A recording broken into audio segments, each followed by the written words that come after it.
Hello dear student, कैसे हैं आप सभी। चलिए एक बार जल्दी से बताएंगे यार, ऑडिबल विजिबल सब कुछ परफेक्ट है, सभी को आवाज़ आ रही है। जल्दी से एक बार कंफर्म कर लो। तो एक बार कैसा लगा कल का सेशन आप सभी को, एक बार ये भी बता देंगे। चैट में दिख जाना चाहिए आप सभी का जोश कि आप कितने कितने तैयार हैं आज के सेशन के लिए, क्योंकि आज का भी सेशन जो है वो लगभग 11 बजे तक आपका चलने वाला है। ठीक है, तो मेरे अकॉर्डिंग जो है आप सभी तैयार होंगे। अच्छा, ओवरऑल कॉन्सेप्ट रिवीजन हो गया, बस यही तो है यार, यही मेरा मेन मोटो है कि आपका जो सब कुछ रिवीजन हो जाए कंप्लीटली, क्योंकि आप सभी के बहुत सारे एग्जाम आ रहे हैं। आप सभी को ये भी पता है कि बहुत सारे पीएसयूज के एग्जाम जो हैं वो भी आपको देखने को मिल रहे हैं। आज भी आपको एक नोटिफिकेशन देखने को मिला होगा, और वो है आपके पास में बीएचईएल का। मैं आपको एक और बता देता हूँ, ये एक या दो नोटिफिकेशन नहीं है पीएसयूज के। एक्चुअली ऐसा कुछ हुआ है जैसे सुनने में आ रहा है कि पीएसयूज, आपको बताया सारे जो पीएसयूज है वो मोस्टली किसके थ्रू रिक्रूटमेंट करते हैं, गेट के थ्रू रिक्रूटमेंट करते हैं। लेकिन अब जो है पीएसयूज है वो गेट के थ्रू रिक्रूटमेंट नहीं करेंगे, ऐसा कुछ सुनने में आ रहा है। वो क्या करेंगे, सिर्फ अपना इंडिविजुअल एग्जाम करवाएंगे। एक्चुअली ये पहले था 2014 2015 के अंदर जो है पीएसयू सारे अपना एग्जाम करवाते थे, और अब फिर से वो सिलसिला शुरू हो चुका है। यानी कि जितने भी पीएसयूज गेट के थ्रू रिक्रूटमेंट कर रहे हैं, अब वो गेट से नहीं, वो अपना एग्जाम करवाएंगे। यानी कि हाँ ठीक है, इसका फॉर्म फिलिंग फीस थोड़ी ज्यादा है, 1,000 रुपए के लगभग रहता है। लेकिन ये मान के चलो 15 से 20 पीएसयूज, 30 पीएसयूज के लगभग आपके पास में एग्जाम आएंगे, 15 से 20 तो मान के चलो। तो 15-20 हज़ार रुपए कोई दिक्कत नहीं है, फॉर्म भरने में लगेंगे। लेकिन जो है काफी अच्छी जॉब आपको मिलने वाली है अगर आप सेलेक्ट हो गए, तो आपको पता है 10-15 लाख के बीच का पैकेज आपका लगेगा। तो काफी अच्छी अपॉर्चुनिटी आपके लिए आने वाली भी है पीएसयूज के अंदर, है ना। सॉरी। चलिए, तो अगर अपॉर्चुनिटी आने वाली है पीएसयूज के अंदर, तो आप सभी के लिए मैंने ऑलरेडी पहले से बोला था कि हमारा एक सिंगल बैच है, और वो है कॉम्बो बैच। उसके अंदर पीएसयूज के एग्जाम से रिलेटेड एक स्पेशल आपके पास में सीरीज है, उसी के अंदर चलने वाली है, जिसमें पीएसयूज के एग्जाम से रिलेटेड सारे क्वेश्चन, सारे एग्जाम का जो पैटर्न होता है पीएसयूज का लगभग सेम होता है, वो सारी चीजें आपको उसी बैच के अंदर करवाई जाएगी। और मैं आपको बताता हूँ, हमारा जो कॉम्बो बैच है वो स्टूडेंट का सबसे फेवरेट बैच है। जो कॉम्बो बैच डी अभी जस्ट लॉन्च हुआ है 3 से 4 दिन पहले। आप में से जो भी अगर पीएसयूज को टारगेट कर रहे हैं, तो पीएसयूज के लिए भी इसमें बेसिक से लेकर एडवांस तक तो लेक्चर तो है ही है। इसी के अंदर आरआरबी जेई का एक्सप्रेस बैच का एक्सेस भी है ही है। इसी के अंदर पीजीसीआईएल, इसी के अंदर आरएसएसबी, और इसी के अंदर आपके पास में न्यूमेरिकल प्रैक्टिस बैच का एक्सेस तो ऑलरेडी है, पीए टेस्ट सीरीज भी है, पीवाईक्यू भी है। लेकिन नेक्स्ट वीक से, नेक्स्ट मंडे से यहां पर इसी बैच के अंदर पीएसयूज एग्जाम से रिलेटेड सीरीज आपके पास में, कोर्स आपके पास में स्टार्ट होने वाला है। उसका टाइमिंग क्या रहेगा वो मैं आपको बहुत जल्दी बता दूंगा, तो आप सभी अपने फ्रेंड को इन्फॉर्म कर सकते हैं। किसी का टारगेट है कि सर मैं रिकॉर्डेड बेच प्रीफर करता हूं, तो रिकॉर्डेड बेच आज ही अपना लॉन्च हुआ है, जिसमें अभी जो प्राइस है इसकी 1499 है, और लाइव बेच की जो प्राइस है 1 ईयर की 1999 है। आपको पता है 2 फॉर्म भरोगे उतनी प्राइस हमारे कोर्स की प्राइस है। उसमें सारे पीएसयूज का, ऐसा नहीं, ये ध्यान रखना, ऐसा नहीं होगा कि एक पीएसयूज की तैयारी होगी। लाइन बाय लाइन जितने भी पीएसयूज आएंगे, 20 पीएसयूज है जितने भी आएंगे, हर एग्जाम के जो पीवाईक्यूज है पहले जब हुआ करते थे, तब पीवाईक्यू पैटर्न क्या था, एग्जाम पैटर्न क्या था, वो सारी चीजें आपको इस बैच में मैं करवाने वाला हूं। ठीक है, तो इसको आप फॉलो कर सकते हैं पीएसयू की प्रिपरेशन के लिए। तो चलिए शुरुआत करते हैं, स्टार्ट करते हैं। हमारा जो टॉपिक चल रहा था, एक बार बताएंगे कि कहां तक हमने प्रैक्टिस कर ली थी, कहां तक हमने पढ़ लिया था। मेरे हिसाब से मोटर को हमने हमने स्टार्ट कर दिया था, मोटर को हमने स्टार्ट कर दिया था। अब हम बात करते हैं, मोटर को स्टार्ट कर दिया है तो क्या करेंगे, जल्दी से बताओ। मोटर को स्टार्ट कर दिया था, स्टार्टर हमने यूज कर लिया था, अब स्पीड कंट्रोल करेंगे ना, स्पीड कंट्रोल करेंगे। तो चलिए नेक्स्ट हेडिंग लिखेंगे आप, speed control method of, speed control method of, speed control methods. अगर हम बात करें हमें स्पीड कंट्रोल करनी है, तो देखो स्पीड कंट्रोल करने के लिए कौन कौन से मेथड्स हमारे पास में होते हैं। पहला मेथड होता है हमारे पास में, वो होता है V/F कंट्रोल, या फिर आप पहला लिख सकते हो सप्लाई वोल्टेज कंट्रोल। फर्स्ट आप लिखेंगे सप्लाई वोल्टेज कंट्रोल, सिर्फ नाम पूछ लेता है आपको एग्जाम के अंदर। सप्लाई वोल्टेज कंट्रोल हमारे पास में रहेगा। दूसरा जो हमारे पास में मेथड रहेगा वो होगा stator resistance control, stator resistance control, stator resistance control, stator resistance control हमारे पास में रहेगा। नेक्स्ट अगर हम बात करें यहां पर, इसी के अंदर थर्ड मेथड होगा V/F कंट्रोल, जो है वो हमारे पास में मेथड होगा। नेक्स्ट फोर्थ होगा हमारे पास में पोल चेंजिंग मेथड, पोल चेंजिंग मेथड, पोल चेंजिंग मेथड। नेक्स्ट हमारे पास में क्या होगा, फिफ्थ मेथड जो होगा वो होगा rotor resistance control, rotor resistance control, rotor resistance control. Next हमारे पास में रहेगा सिक्स मेथड जो होगा वो रहेगा हमारे पास में slip power recovery method, slip power recovery method, slip power recovery method, slip power recovery method, या इसी के अंदर क्या आएगा हमारे पास में स्लिप पावर रिकवरी मेथड, या इसी को अपन बोलते हैं voltage injection method, voltage injection method, voltage injection method, voltage injection method. और लास्ट हमारे पास में क्या रहेगा, वो रहेगा हमारे पास में सेवंथ मेथड जो होगा वो रहेगा कैस्केडिंग। वो क्या होगा, कैस्केडिंग, कैस्केडिंग मेथड। तो ये सारे मेथड हमारे पास में होंगे, किसके ध्यान रखना, स्पीड कंट्रोल मेथड, ध्यान रखना ये सारे क्या होंगे, स्पीड कंट्रोल मेथड जो है वो हमारे पास में रहेगा। आरआरबी पेड कोर्स और इसमें क्या अंतर है बेटा, पेड कोर्स में डेफिनेटली न्यूमेरिकल प्रैक्टिस करवाए जाते हैं, वो स्लो चलता है, ये फास्ट चल रहा है इसके अंदर, ठीक है। वहां पर न्यूमेरिकल प्रैक्टिस होंगे, क्वेश्चन प्रैक्टिस होंगे, उसके अंदर जो कुछ सब्जेक्ट है जैसे बेसिक इलेक्ट्रिकल है, यूटिलाइजेशन है, बेसिक इलेक्ट्रॉनिक्स है, जो आप मुझसे नहीं पढ़े हो उनके डिटेल बेच का भी एक्सेस है। डिटेल मतलब क्या है कि जो डिटेल में हम पढ़ते हैं, जो नॉर्मल जीरो से लेकर एडवांस तक का एक्सेस है, अभी यूटिलाइजेशन अभी चल भी रहा है, पावर इलेक्ट्रॉनिक्स बेच का भी उसके अंदर डिटेल बेच का एक्सेस है। तो उसमें डिफरेंस है, डेफिनेटली डिफरेंस है। क्रैश कोर्स जैसे मशीन में आपको 100 घंटे में पढ़ाता हूँ, यहाँ 15 से 20 घंटे में कंप्लीट होगा, तो there will be different definitely. ये एक रिवीजन क्लास है, जो मुझसे पहले से पढ़े हुए हैं, जो पहले से पढ़े हुए हैं, जिनको पता है उनके लिए एक रिवीजन क्लास है, मान के चलिए। बाकी कॉन्सेप्ट में यहाँ पर एक्सप्लेन नहीं कर रहा हूँ, मैं आपको पॉइंट टू पॉइंट बात कर रहा हूँ। कॉन्सेप्ट सारे क्यों होता है, किस लिए होता है, वो वहां पर बात होती है ना, डिफरेंस डेफिनेटली रहेगा ना। चलिए, डिप्लोमा प्लस बीटेक एलिजिबल है क्या, कल अपन बात करेंगे। कल मैंने आपके लिए एक सेशन प्लान किया है जिसमें हर एक पीएसयू के बारे में बात करेंगे और क्या एग्जाम पैटर्न रहेगा। अभी अपन इस पर डिस्कस करते हैं। आप सभी कुछ सीखने के लिए आए हैं तो डेफिनेटली मेरे हिसाब से सीख कर जाएं तो काफी अच्छा रहेगा। बेस्ट बेच कौन सा है आरआरबी जेई के लिए, बेटा सबसे बेस्ट बेच जो है यार मैं नहीं बताऊंगा, आप ही के दोस्त बताएंगे, जल्दी से बताएंगे कि सबसे अपना जो बेस्ट बेच है अपनी एप्लीकेशन के अंदर वो कौन सा बेच है। कोई स्टूडेंट पूछ रहे हैं तो आप सभी बताएंगे तो द बेस्ट रहेगा, है ना। क्योंकि आपके साथ वाले जो प्रिपरेशन कर रहे हैं उनको ये पता है कि किस बेच में सबसे बेस्ट अपनी प्रिपरेशन चलती है, तो वही एक बार बता देंगे कमेंट करके। तब तक मैं यहाँ पर आपका स्टार्ट करता हूँ सेशन, है ना। तो अगर मैं बात करूं स्पीड कंट्रोल मेथड में हमारे पास में क्या रहेगा, एक रहेगा supply voltage control, stator resistance control, V by F control, pole changing method, rotor resistance control, slip power recovery method और कैस्केडिंग, है ना। तो आपको एग्जामिनर अगर हमसे पूछेगा तो एग्जामिनर हमें क्वेश्चन क्या पूछेगा सबसे पहले, तो ये ध्यान रखना ये जो लास्ट वाले 3 मेथड है ना, ये 3 मेथड किसके लिए एप्लीकेबल नहीं है, तो हमारे पास में स्क्वायरल केज इंडक्शन मोटर के लिए एप्लीकेबल नहीं है। ये लास्ट वाले तीनों मेथड जो है वो स्लिप रिंग इंडक्शन मोटर के लिए एप्लीकेबल है। तो ये ध्यान रखना ये जो तीनों हैं ये किसके लिए होंगे, ये स्लिप रिंग इंडक्शन मोटर के लिए होंगे, हमारे पास में स्लिप रिंग इंडक्शन मोटर के लिए हमारे पास में रहेंगे। तो ये क्वेश्चन आपको एग्जाम में पूछता है कि बताओ कौन सा मेथड जो है हमारे पास में स्क्वायरल केज के लिए एलिजिबल नहीं है, या कि स्क्वायरल केज में हम यूज नहीं कर सकते। तो स्क्वायरल केज में हम ये वाला मेथड जो है, ये तीनों मेथड हम यूज नहीं करते हैं, इस चीज का आपको ध्यान रखना है। अब हम बात करते हैं वन बाय वन। यहां पर सबसे पहला जो होगा, सबसे पहले अगर हम बात करें सप्लाई वोल्टेज कंट्रोल के अंदर, supply voltage control, supply voltage control, supply voltage control, आपको एग्जामिनर क्वेश्चन पता है यहां से एक क्वेश्चन ये भी पूछता है कि इनमें से हम कौन सा मेथड हम यूज नहीं करते हैं, जल्दी से बताएंगे इनमें से कौन सा मेथड जो है वो हम यूज नहीं करते हैं, जल्दी से बताओ इनमें से कौन सा मेथड हम यूज नहीं करते हैं। चंचल बोल रहे हैं कि सर क्रैश कोर्स से हमारे ओवरऑल क्वेश्चन बन जाएंगे ना, प्लीज बताइए। बेटा मैं देखो अपनी तरफ से पूरी कोशिश कर रहा हूं।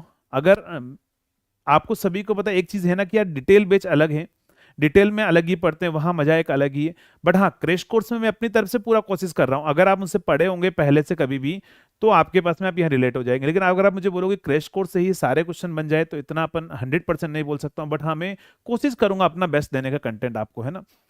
बाकी आप पहले कितनी तैयारी है वो उसके ऊपर डिपेंड करता है। अगर आपको पहले से नॉलेज नहीं है तो आपको पहले अपने कॉन्सेप्ट बिल्डअप करने पड़ेंगे, तब जाकर होगा। क्योंकि पेड में 100 आवर्स तक हम मशीन पढ़ते हैं, 100 hours 15 hours that is too much difference. अगर मैं बात करूं 80 घंटे का डिफरेंस रहता है तो कॉन्सेप्ट तो डिफरेंस आएगा ही आएगा।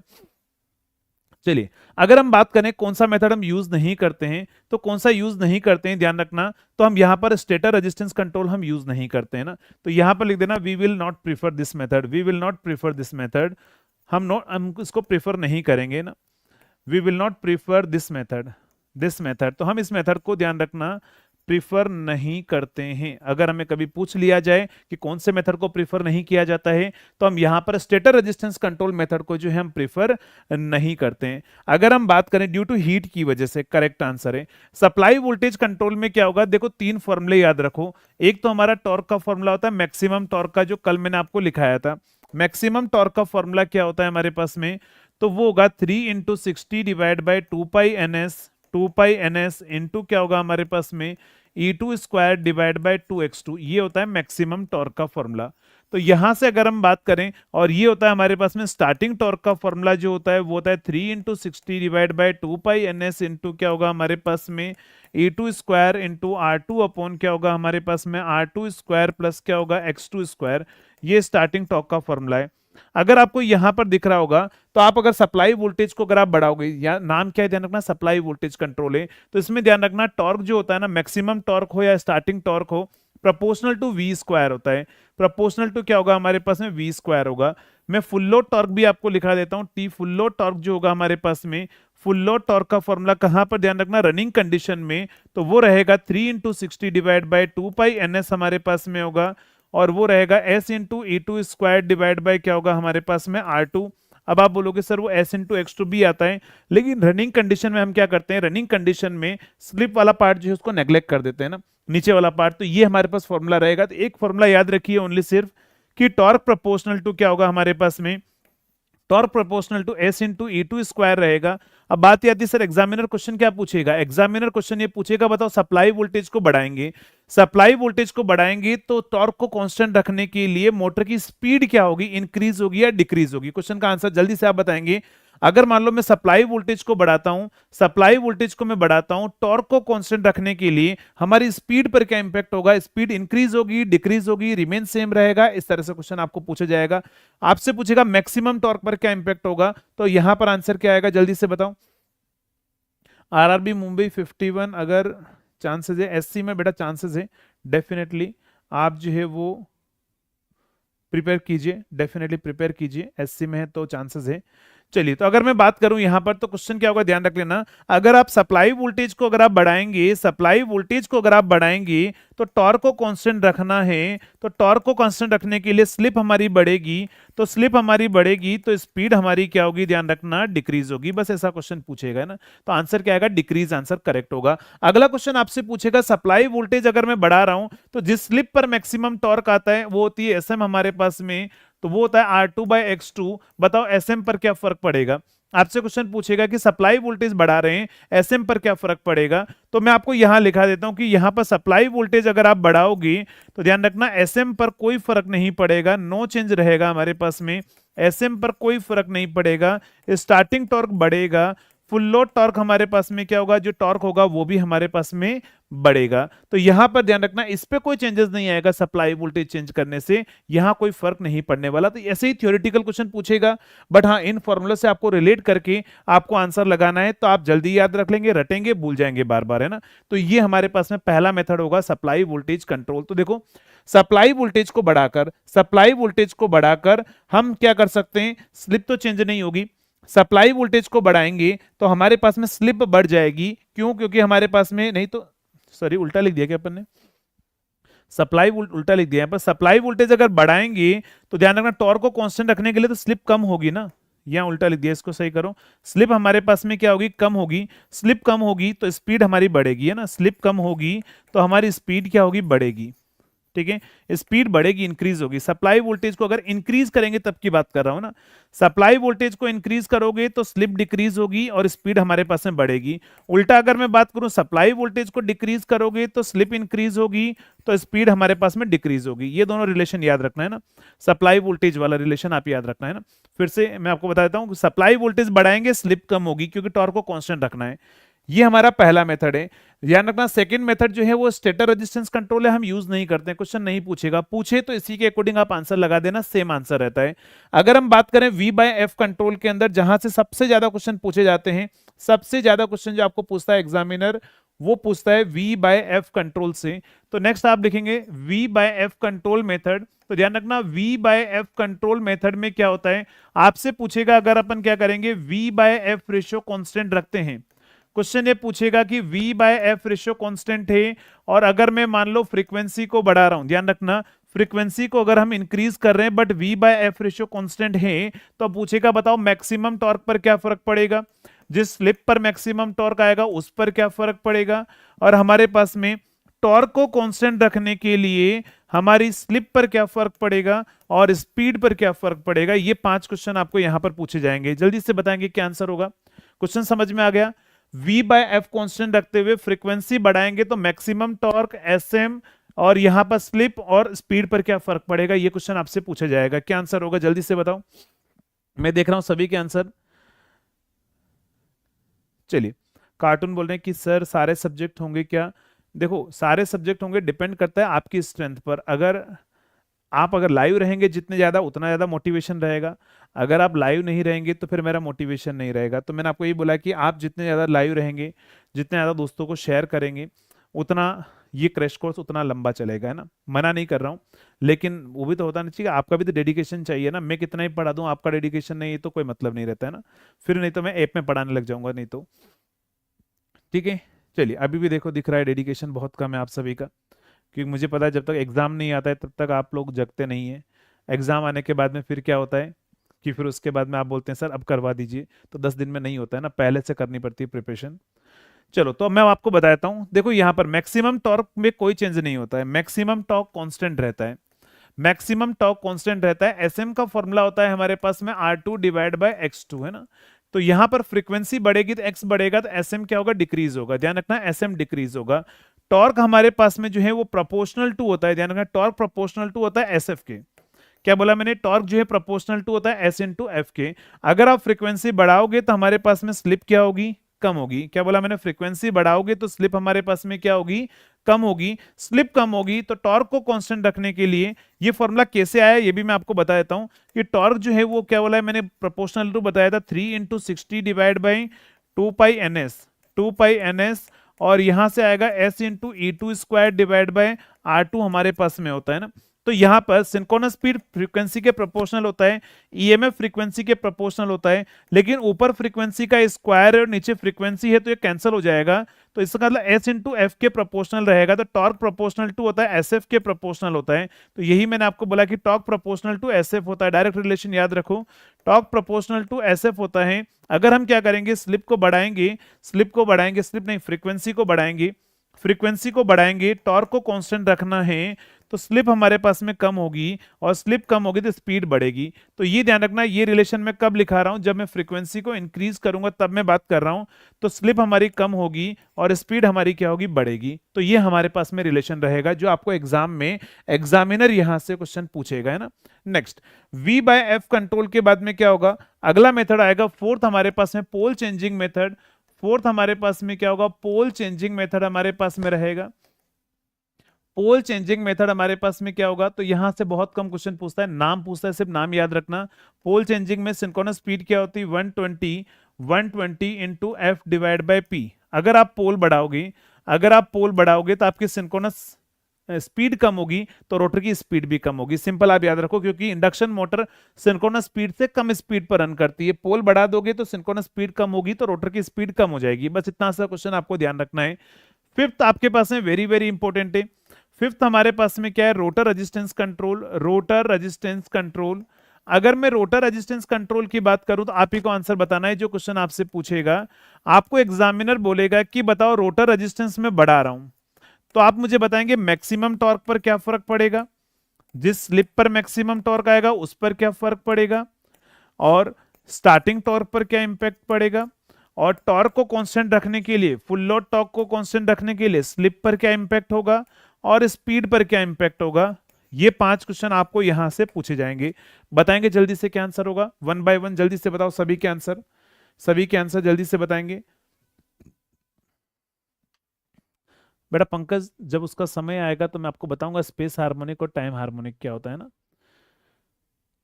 चलिए,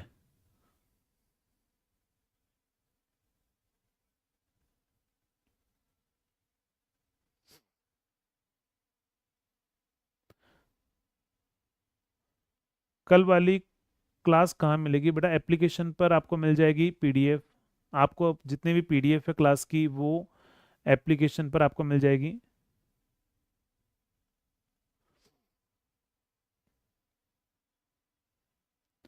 चलो जल्दी से बताओ नेक्स्ट का क्या आंसर आएगा, क्या आंसर आएगा इस क्वेश्चन का। चलिए, तो अगर हम बात करें यहां पर एसएम हमारे पास में इंक्रीज होगा, तो देखो यहां पर समझना, मैंने क्या बोला, रटना नहीं है। मैक्सिमम टॉर्क जो है वो रोटर रेजिस्टेंस पर डिपेंड ही नहीं करता है ना। मैक्सिमम टॉर्क का फॉर्मूला अभी मैंने आपको लिखाया था, maximum torque inversely proportional to होता है 2x2 है ना, रिएक्टेंस पर डिपेंड करता है, रेजिस्टेंस पर डिपेंड नहीं करता है। तो ये हमारे पास में क्या होगा, नो चेंज, ये आंसर रहेगा नो चेंज। एसएम क्या होता है, ध्यान रखना, एसएम होता है बेटा R2 डिवाइड बाय x2। तो अगर आप रेजिस्टेंस बढ़ाओगे तो एसएम बढ़ेगा है ना, तो यहां पर क्या होगा, एसएम बढ़ेगा। स्टार्टिंग टॉर्क क्या होगा, पहले बढ़ेगा एंड बाद में कम होगा, first increase and then decrease. Starting torque क्या होगा, ध्यान रखना हमारे पास में प्रैक्टिस क्वेश्चन, बेटा प्रैक्टिस क्वेश्चन आप एप्लीकेशन के अंदर टोटल मिला के मशीन के 80 टेस्ट अपलोडेड हैं, मशीन के 80 टेस्ट अपलोडेड हैं, और उसका कोई ज्यादा प्राइस नहीं है, 99 रुपीज में सारे सब्जेक्ट है, ओनली मशीन नहीं है, सारे सब्जेक्ट के पीवाईक्यूज है। 50 टेस्ट पावर सिस्टम के होंगे, 80 टेस्ट मशीन के होंगे, इतना प्रैक्टिस कर लो, मोर देन इनफ है आपके लिए ना। चलिए, तो अगर हम बात करें यहां पर, तो मैंने क्या बोला कि यहां पर हमारे पास में क्या होगा, स्टार्टिंग टॉर्क फर्स्ट इंक्रीज होगा, ध्यान रखना फर्स्ट इंक्रीज होगा, और देन हमारे पास में क्या होगा, डिक्रीज होगा। अगर मैं बात करूं टॉर्क को कांस्टेंट रखना है, तो यहां याद रखेंगे टॉर्क जो होता है वो स्लिप डिवाइड बाय रेजिस्टेंस होता है ना, स्लिप डिवाइड बाय R2 होता है। अगर आप क्या करोगे, रेजिस्टेंस को बढ़ाओगे तो टॉर्क को कांस्टेंट रखना के लिए ध्यान रखना यहां पर स्लिप भी बढ़ेगी। क्यों, क्योंकि रेजिस्टेंस बढ़ाने पर टॉर्क कम हो जाता है, टॉर्क कम हो जाता है तो उसको मेंटेन करने के लिए स्लिप हमारी बढ़ेगी, तो स्लिप हमारी बढ़ेगी टॉर्क को कांस्टेंट रखने के लिए। तो रेजिस्टेंस बढ़ाओगे तो स्लिप बढ़ेगी, तो स्पीड हमारी क्या होगी, कम होगी। तो ये क्वेश्चन आपसे पूछा जाएगा, आप यहां से आंसर बता सकते हैं। इस तरह का क्वेश्चन अगर आपसे पूछेगा तो आप यहां से आंसर जो है वो बता सकते हैं। चलिए,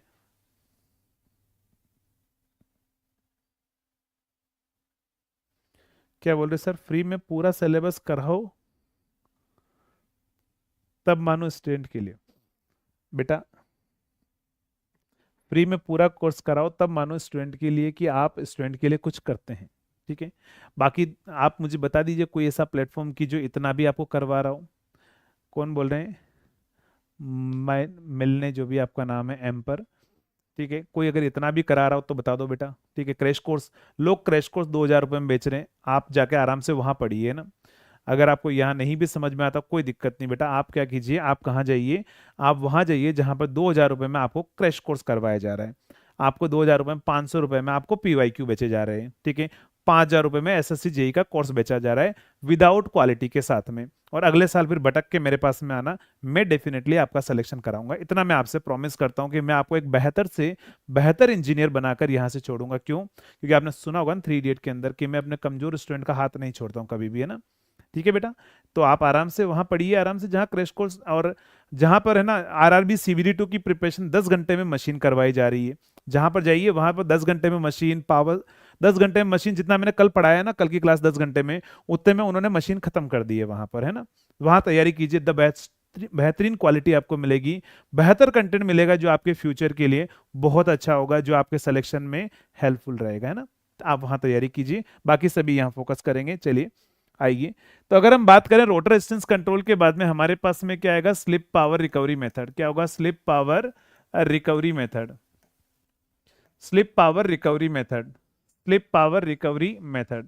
मैं जितना क्रैश कोर्स में पढ़ा रहा हूं ना बेटा, बाकी सभी लोग पेड बेच में उतना नहीं पढ़ाते हैं जितना मैं क्रैश कोर्स में ही पढ़ा दे रहा हूं आपको। इससे ज्यादा मुझे प्रूफ देने की रिक्वायरमेंट नहीं है आपको कि मैं यहाँ पर फ्री में पढ़ाऊं तब माने, है ना। चलिए, तो अपन बात करते हैं, यहां पर स्टार्ट करते हैं। तो स्लिप पावर रिकवरी मेथड की अगर मैं बात करूं, तो स्लिप पावर रिकवरी मेथड के अंदर क्या होगा, इसमें हम क्या करते हैं, एक फॉर्मूला याद रखो, directly proportional to torque, directly proportional to S into V square होता है। अभी थोड़ी देर पहले मैंने आपको लिखाया था, है ना। टॉर्क डायरेक्टली प्रोपोर्शनल टू क्या होता है, एस इंटू वी स्क्वायर हमारे पास में होता है। तो यहां तक अगर हम बात करें, तो स्लिप पावर रिकवरी मेथड में अपन क्या करते हैं, अपन वोल्टेज इंजेक्ट करते हैं, लेकिन ध्यान रखना ओनली एप्लीकेबल है स्लिप रिंग इंडक्शन मोटर के लिए। हम रोटर से यहां पर वोल्टेज इंजेक्ट करेंगे। यार इस तरह के स्टूडेंट को तो आप ही जवाब दे दिया करो यार, मेरे तक मत आने दिया करो। अगर ऐसे कोई स्टूडेंट आते हैं तो आप आराम से रिप्लाई कर सकते हैं इस कमेंट बॉक्स के अंदर, आप फील फ्री हैं, क्योंकि अपनी कंपनी है ना, अपनी कंपनी है, अपने घर की कोचिंग है, तो उसके लिए तो जो बनेगा वो अपन करेंगे, तो उनको रिप्लाई आप ही दे दिया करो, है ना। चलो, तो अगर मैं बात करूं, torque proportional to S into V square हमारे पास में होता है ना। तो सब इसमें अपन क्या करते हैं, वोल्टेज इंजेक्ट करते हैं। स्लिप पावर रिकवरी मेथड में इसी का नाम होता है वोल्टेज इंजेक्शन मेथड। तो इसमें क्या होगा हमारे पास में, इसमें हमारे पास में क्या होगा, ये हमारे पास में रोटर है, ये हमारे पास में क्या होती है, शाफ्ट होती है, और यहां पर क्या होगा, ये हमारे पास में क्या है, ये हमारी होगी स्लिप रिंग्स, ये हमारे पास में क्या होगी, स्लिप रिंग्स होगी यहां पर, ये हमारे पास में क्या होगी, स्लिप रिंग्स होगी।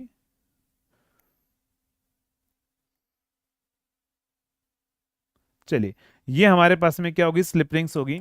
तो स्लिप रिंग यहां पर हमारे पास में रहेगी, और ये हमारे पास में क्या होगा, तो ये हमारे पास में रहेगी स्टार कनेक्टेड वाइंडिंग। कल मैंने आपको बताया था कि स्लिप रिंग इंडक्शन मोटर में मस्ट वाइंडिंग क्या होनी चाहिए, स्टार कनेक्टेड, है ना, स्टार कनेक्टेड हमारे पास में होनी चाहिए। तो ये वाइंडिंग हमारे पास में क्या होगी, स्टार कनेक्टेड वाइंडिंग होगी, स्टार कनेक्टेड वाइंडिंग होगी। इस तरह से हमारे पास में कनेक्शन होगा।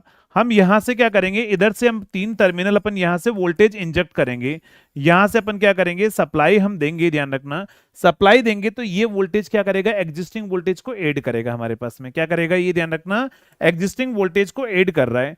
तो आपको क्वेश्चन क्या पूछेगा, समझना, क्वेश्चन ये पूछेगा कि इंजेक्टेड वोल्टेज की फ्रीक्वेंसी, इंजेक्टेड वोल्टेज, यहां से जो इंजेक्टेड वोल्टेज की फ्रीक्वेंसी किसके बराबर होती है, तो यहां से स्टेटर की फ्रीक्वेंसी के बराबर होनी चाहिए, या रोटर की फ्रीक्वेंसी जो मैंने आपको कल लिखाई थी, slip times of stator frequency, उसके बराबर होनी चाहिए। ऐसा क्वेश्चन आपसे पूछा जाएगा। जल्दी से बताओ क्या आंसर आएगा, क्या आंसर आएगा।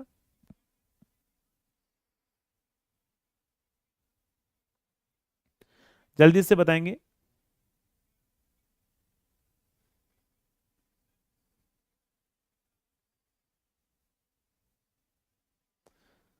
नहीं, डेफिनेटली तरुण,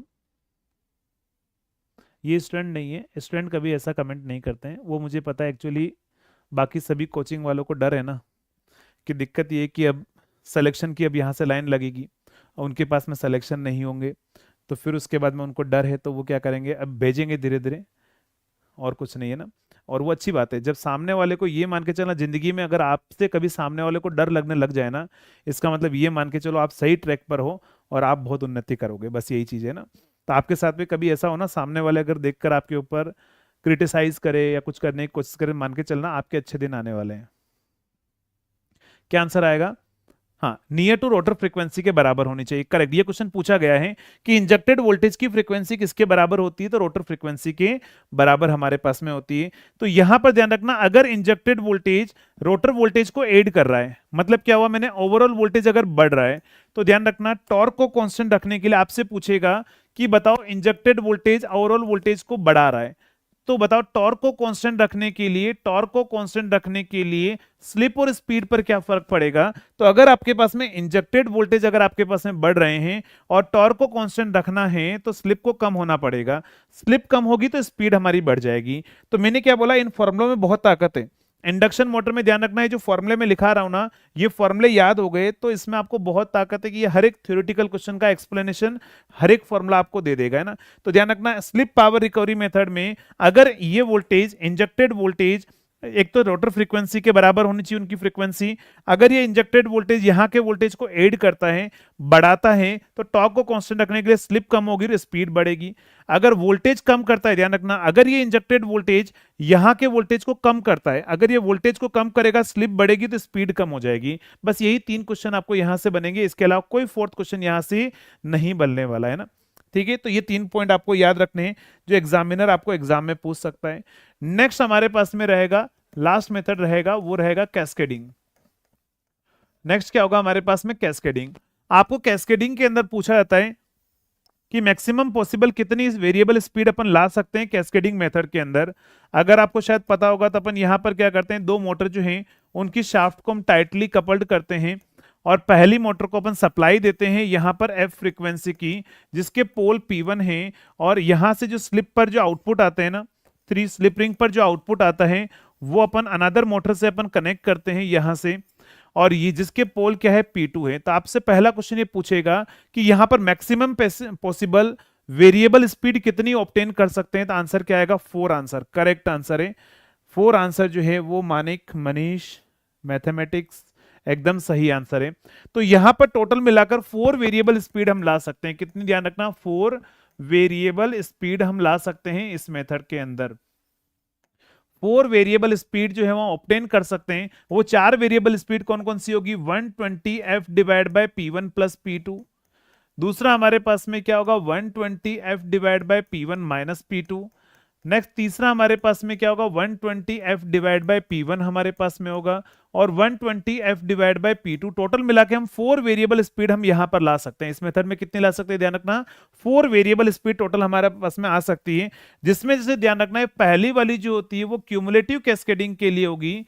वो हमारे पास में क्या होगी? क्यूमुलेटिव कैस्केडिंग के लिए होगी। ये हमारे पास में क्या होगी? ध्यान रखना, डिफरेंशियल कैस्केडिंग के लिए होगी। डिफरेंशियल कैस्केडिंग के लिए हमारे पास में रहेगा एक फॉर्मूला। कभी कभार एग्जामिनर ये वर्ड दे देता है क्यूमुलेटिव। क्यूमुलेटिव का मतलब ऐड करना, डिफरेंशियल का मतलब डिफरेंस करना। तो नाम से ही पता लग जाएगा डिफरेंशियल के लिए क्या होगा? डिफरेंस। तो एक एग्जांपल मैं आपसे को दे रहा हूं, आपको बोल देगा कि सप्लाई की फ्रीक्वेंसी 50 हर्ट्ज है, 50 हर्ट्ज है। पोल हमारे पास में 8 पोल हैं। यहां पर आपसे बोल देगा 6 पोल हैं। इन दो मोटर को कैस्केडेड में कर रहे हैं, और कैस्केडिंग कौन सा है? डिफरेंशियल कैस्केडिंग है। बताओ स्पीड कितनी मिलेगी? जल्दी से बताएंगे। डिफरेंशियल कैस्केडिंग है। P1 और P2 आपको यहां पर एग्जामिनर दे देगा, सप्लाई की फ्रीक्वेंसी आपको देगा, आपसे पूछेगा बताओ यहां पर कितनी स्पीड हमें मिलेगी। ये न्यूमेरिकल बनाया जाएगा आपको एग्जाम में। जल्दी से बताएंगे क्या आंसर आएगा? क्या आंसर आएगा? फास्ट आंसर देंगे। गुड इवनिंग बेटा, गुड इवनिंग। चलिए, तो अगर मैं बात करूं यहां पर, अगर ऐसा क्वेश्चन कभी भी अगर आपको एग्जामिनर पूछ ले, तो आप क्या करेंगे? ध्यान रखना, आपको यहां पर लाकर वैल्यू पुट करनी है 120 इंटू फ्रीक्वेंसी कितनी है? 50। तो यहां पुट कीजिए 120 इंटू 50 डिवाइड बाय 8 माइनस 6। तो कितना आ जाएगा? ध्यान रखना ना, 120 इंटू 50 डिवाइड बाय क्या होगा? 2। तो यहां से कितना आएगा? 3000 आरपीएम हमारा आंसर रहेगा। क्या आंसर रहेगा? 3000 आरपीएम जो है वो हमारा आंसर आएगा। इस तरह का एक न्यूमेरिकल बनाया जाएगा जो एग्जामिनर आपको एग्जाम के अंदर पूछेगा। करेक्ट आंसर है 3000 आरपीएम, एकदम सही आंसर है। तो ये था मोटर के हमारे पास में स्पीड कंट्रोल के मेथड।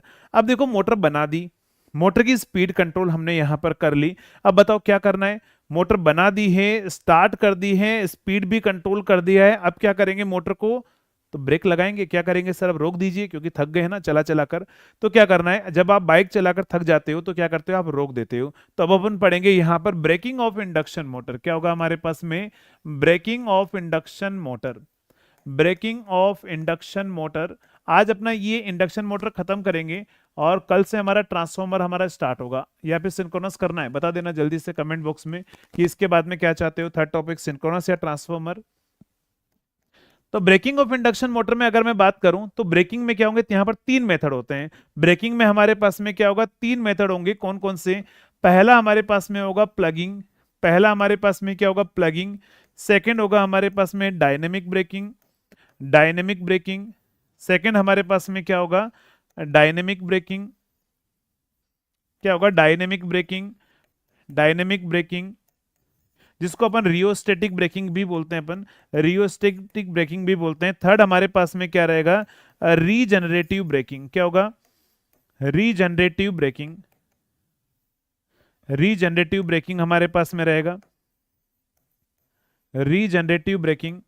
तो 3 टाइप की ब्रेकिंग के मेथड्स होंगे यहां पर। कौन कौन से? ध्यान रखना, plugging, regenerative braking, dynamic braking. तो आपसे पूछेगा सबसे फास्टेस्ट ब्रेकिंग मेथड कौन सा है?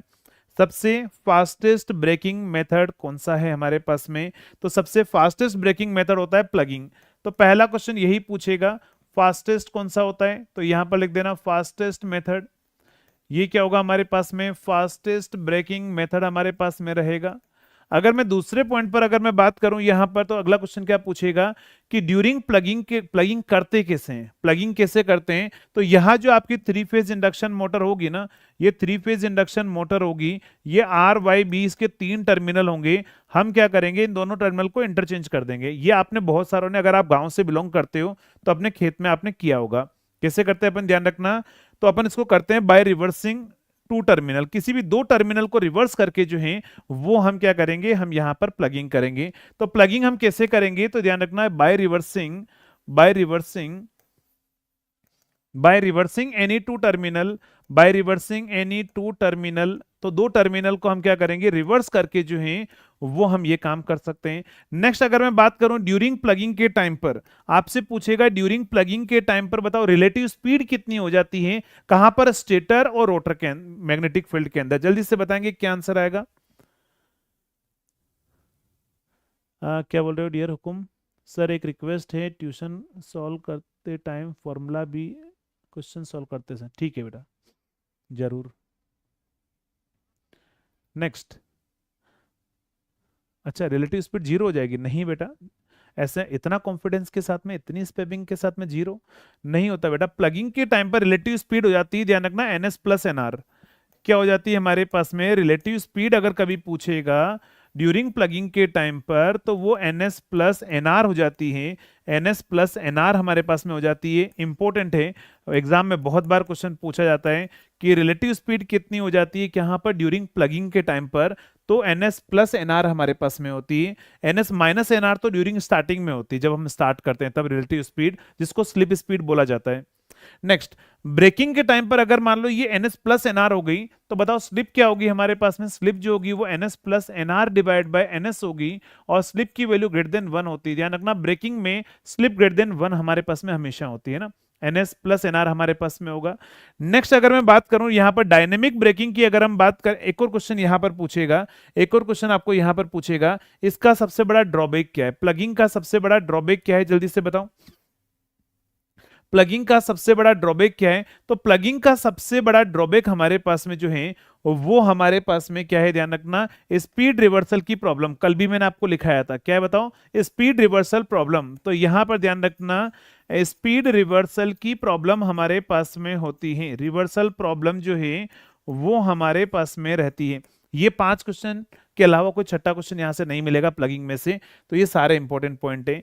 अब बात ये आती है सर डायनेमिक ब्रेकिंग कैसे करते हैं, डायनेमिक ब्रेकिंग हम कैसे करते हैं, तो डायनेमिक ब्रेकिंग में ये हमारी मोटर होगी, इसको जो हम सप्लाई दे रहे होंगे ना यहां से 3 फेज सप्लाई, उस सप्लाई को हम हटाएंगे और किसी भी 2 टर्मिनल के अक्रॉस हम डीसी सप्लाई देते हैं। किसमें, ध्यान रखना, डायनेमिक ब्रेकिंग में किसी भी 2 टर्मिनल के अक्रॉस डीसी सप्लाई दी जाती है, और यहां पर एक रेजिस्टेंस भी कनेक्ट किया जाता है, क्यों, तो करंट को लिमिट करने के लिए, है ना। तो यहां पर ध्यान रखना डायनेमिक ब्रेकिंग अपन कैसे करते हैं, DC supply is given, DC supply is given, DC supply is given between between any two phase, ध्यान रखना 2 फेज के बीच में हम यहां पर क्या करते हैं, डीसी सप्लाई देते हैं। बाकी यहां पर कोई स्पीड रिवर्सल की प्रॉब्लम नहीं होती है, तो यहां पर ध्यान रखना no speed reversal problem, no speed reversal problem, तो यहां पर स्पीड रिवर्सल की प्रॉब्लम नहीं होती है, ध्यान रखना नो स्पीड रिवर्सल प्रॉब्लम हमारे पास में रहेगी। एक और चीज, यहां रेजिस्टेंस क्यों लगाते हैं, तो करंट को लिमिट करने के लिए। तो अगला पॉइंट यहां पर लिखेंगे, ध्यान रखना, to limit current, to limit current, current को लिमिट करने के लिए ध्यान रखना we will connect resistance, we will connect resistance, we will connect resistance, है ना। तो हम रेजिस्टेंस को क्या करते हैं, हम यहां पर कनेक्ट करते हैं, रेजिस्टेंस को यहां पर कनेक्ट करेंगे। अगर मैं बात करूं रीजनरेटिव ब्रेकिंग के बारे में, तो अगला हमारे पास में क्या होगा, रीजनरेटिव ब्रेकिंग होगा, रीजनरेटिव ब्रेकिंग, रीजनरेटिव ब्रेकिंग। चलिए यहां पर हमारे पास में क्वेश्चन क्या पूछेगा कि रीजनरेटिव ब्रेकिंग कहां यूज करते हैं, सेम कल जो मैंने आपको पॉइंट लिखाया था वही पॉइंट है हमारे पास में, क्या होगा वो हमारे पास में रहेगा। चलिए, तो यहां पर क्या होता है इस केस में, ये एक तो नेचुरल ब्रेकिंग मेथड होता है, पहला पॉइंट क्या होगा, ध्यान रखना नेचुरल ब्रेकिंग मेथड होगा, नेचुरल ब्रेकिंग मेथड हमारे पास में रहेगा, नेचुरल ब्रेकिंग मेथड हमारे पास में होगा ये। दूसरे पॉइंट पर अगर हम बात करें तो सेकंड पॉइंट हमारे पास में क्या रहेगा, ध्यान रखना ये इंस्टेंट ब्रेकिंग मेथड नहीं होता है, तो यहां लिख देना not a instant braking method, not a instant braking method, not a instant braking method. तो ये हमारे पास में इंस्टेंट ब्रेकिंग मेथड नहीं होता है। और अगर मैं बात करूं अगले पॉइंट पर, तो हमारे पास में नेक्स्ट पॉइंट क्या होगा, ध्यान रखना, तो ये जो मेथड हमारे पास में है ये ओवरहोलिंग लोड कंडीशन में यूज किया जाता है, और इस केस में इस मेथड में आपकी जो इंडक्शन मोटर है वो इंडक्शन जनरेटर की तरह काम करने लग जाती है। यहां पर क्या होगा, तो यहां लिख देना in this method, in this induction motor start induction motor start works as an induction generator, as an induction generator, IG का मतलब होगा इंडक्शन जनरेटर की तरह काम करने लग जाएगा। और इसको यूज करते हैं कहां पर भी, ओवरहोलिंग लोड कंडीशन के अंदर। ओवरहोलिंग लोड कंडीशन में हम इस मेथड को यूज करते हैं। क्या यूज करेंगे, ध्यान रखना, कहां, ओवरहोलिंग लोड कंडीशन के अंदर। तो ये सारे क्वेश्चन आपको ब्रेकिंग में से पूछे जाएंगे और मेरे अकॉर्डिंग आप सारे क्वेश्चन कर लोगे। एक बार जल्दी से बताओ, कर लोगे?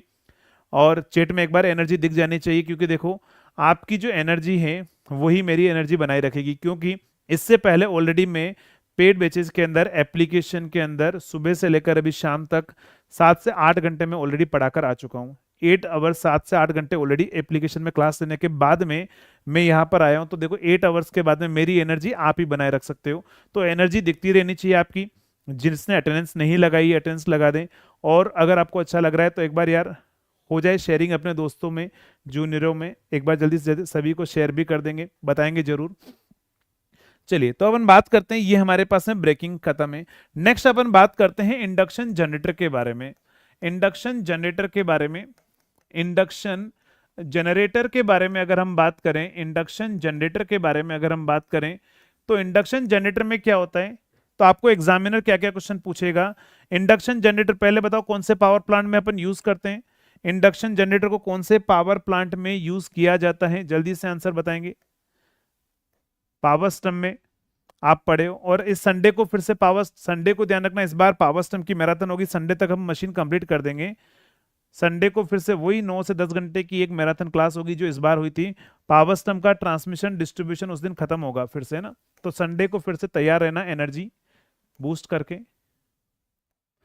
चलिए तो ये हमारे पास में क्या है, ये हमारे पास में सप्लाई है।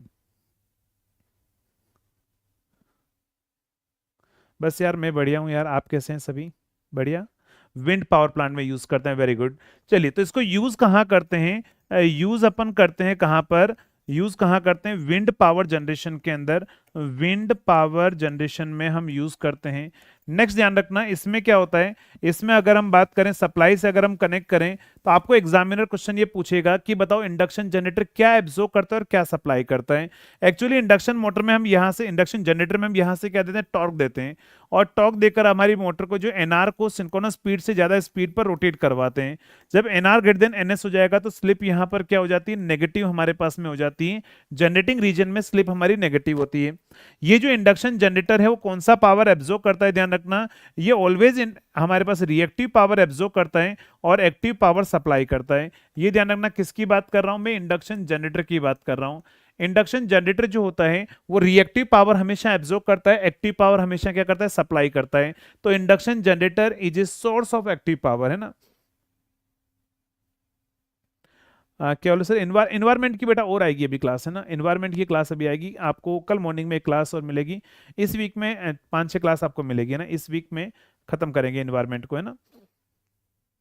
चलिए तो अगर हमारे पास में क्या होगा, इंडक्शन जनरेटर जो है वो हमारे पास में क्या करेगा, पावर एब्जॉर्ब करेगा, रिएक्टिव पावर, एक्टिव पावर क्या करेगा, सप्लाई करेगा, रिएक्टिव पावर एब्जॉर्ब करेगा।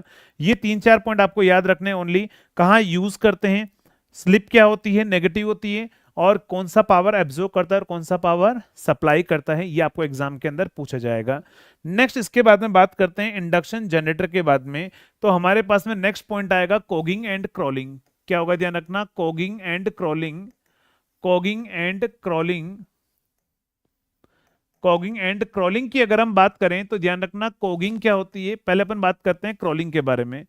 पहले हम बात करते हैं क्रॉलिंग के बारे में। तो क्रॉलिंग के लिए रेस्पॉन्सिबल कौन होता है, जल्दी से बताओ। ड्यू टू किसकी वजह से आती है क्रॉलिंग, ड्यू टू किसकी वजह से आती है क्रॉलिंग, डबली फेड होता है वहां पर ऑप्शन में ना, डबली फेड इंडक्शन जनरेटर यूज करते हैं, वो ऑप्शन लगा देना, है ना। विंड के अंदर डबली फेड इंडक्शन मोटर होता है, इंडक्शन जनरेटर सॉरी, तो इंडक्शन जनरेटर आप लगा देना, है ना।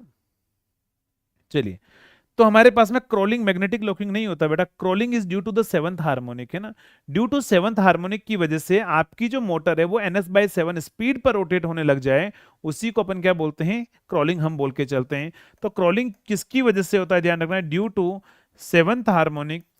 सेवंथ हार्मोनिक की वजह से क्या होगा हमारे पास में, ड्यू टू सेवंथ हार्मोनिक हमारे पास में क्या होगी, इंडक्शन मोटर स्टार्ट रोटेट्स, कहां पर ध्यान रखना, इंडक्शन मोटर स्टार्ट रोटेट्स कहां पर 8 सिंक्रोनस 8 ns/7 स्पीड है ना। इसी को अपन क्या बोल के चलते हैं, हम क्रॉलिंग हम बोल के चलते हैं। इसी इफेक्ट को अपन क्या बोल के चलते हैं, क्रॉलिंग।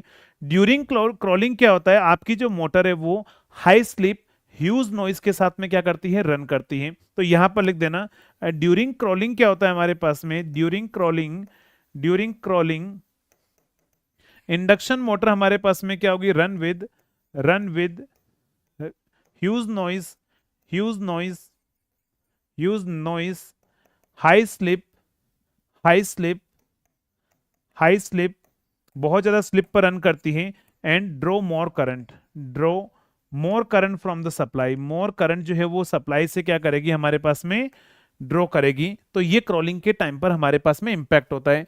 अगर हम बात करें, आपको एग्जामिनर पूछेगा ड्यूरिंग क्रॉलिंग सेवंथ हार्मोनिक की वजह से स्लिप कितनी होगी, जल्दी से बताओ। Slip due to seventh harmonic, और यहां पर एक और आता है slip due to fifth harmonic. ये क्या होगा, ध्यान रखना, ये होगा फिफ्थ हार्मोनिक होगा। ये फिफ्थ हार्मोनिक हमारे पास में रहेगा, फिफ्थ हार्मोनिक हमारे पास में रहेगा, और ये सेवंथ हार्मोनिक हमारे पास में रहेगा, सेवंथ हार्मोनिक से ना। चलिए बताएंगे slip due to seventh harmonic और फिफ्थ हार्मोनिक क्या होगी हमारे पास में।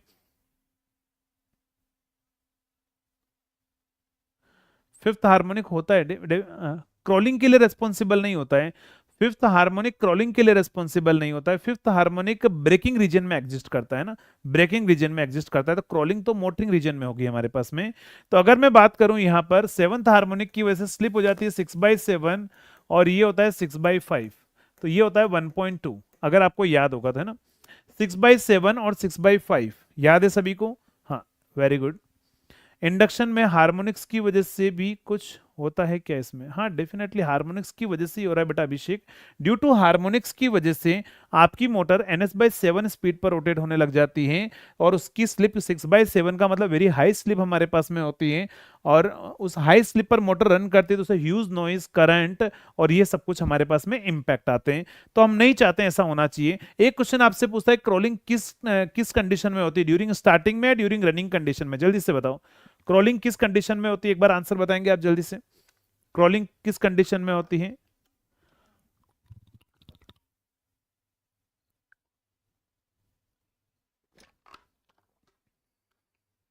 कहां पर, स्टार्टिंग या रनिंग कंडीशन में। तो साफ ही दिख रहा है ns/7 स्पीड पर रन कर रही है। अब देखो यहाँ स्टार्टिंग बोल रहे हैं कोई, बेटा स्टार्टिंग नहीं होगा। मैं कभी भी कोई क्वेश्चन पूछता हूं तो पहले उसका एक्सप्लेनेशन देता हूं, फिर मैं आपसे पूछता हूं। अगर आप ढंग से सुनेंगे तो उसका आंसर आप बहुत आसानी से देंगे। अभी मैंने आपको बोला है कि ड्यू टू सेवंथ हार्मोनिक की वजह से आपकी मोटर ns/7 स्पीड पर रोटेट होने लग जाती है। तो रोटेट ही तो हो रही है, रनिंग कंडीशन में होगा ना क्रॉलिंग। कहां पर होगा, तो यहां पर लिख देना it occurs at running condition. It occurs कहां पर, ध्यान रखना, एट रनिंग कंडीशन पर। तो ये कहां पर अकर होती है, क्रॉलिंग रनिंग कंडीशन पर हमारे पास में क्या होती है, अकर होती है, स्टार्टिंग के अंदर नहीं होती है।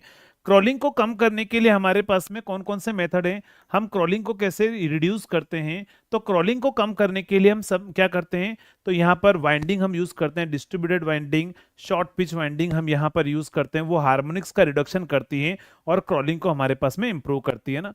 तो यहाँ पर क्या होगा, वी विल यूज, यहाँ लिख देना we will use short pitched comma fractional slot winding हम यूज करेंगे। क्या करेंगे हम, ध्यान रखना, फ्रैक्शनल स्लोट वाइंडिंग जो है वो हम यूज करेंगे। फ्रैक्शनल स्लोट वाइंडिंग हम यहां पर क्या करेंगे, वाइंडिंग यूज हम करेंगे किसके लिए, हार्मोनिक्स के रिडक्शन के लिए ना, हार्मोनिक्स के रिडक्शन के लिए ना।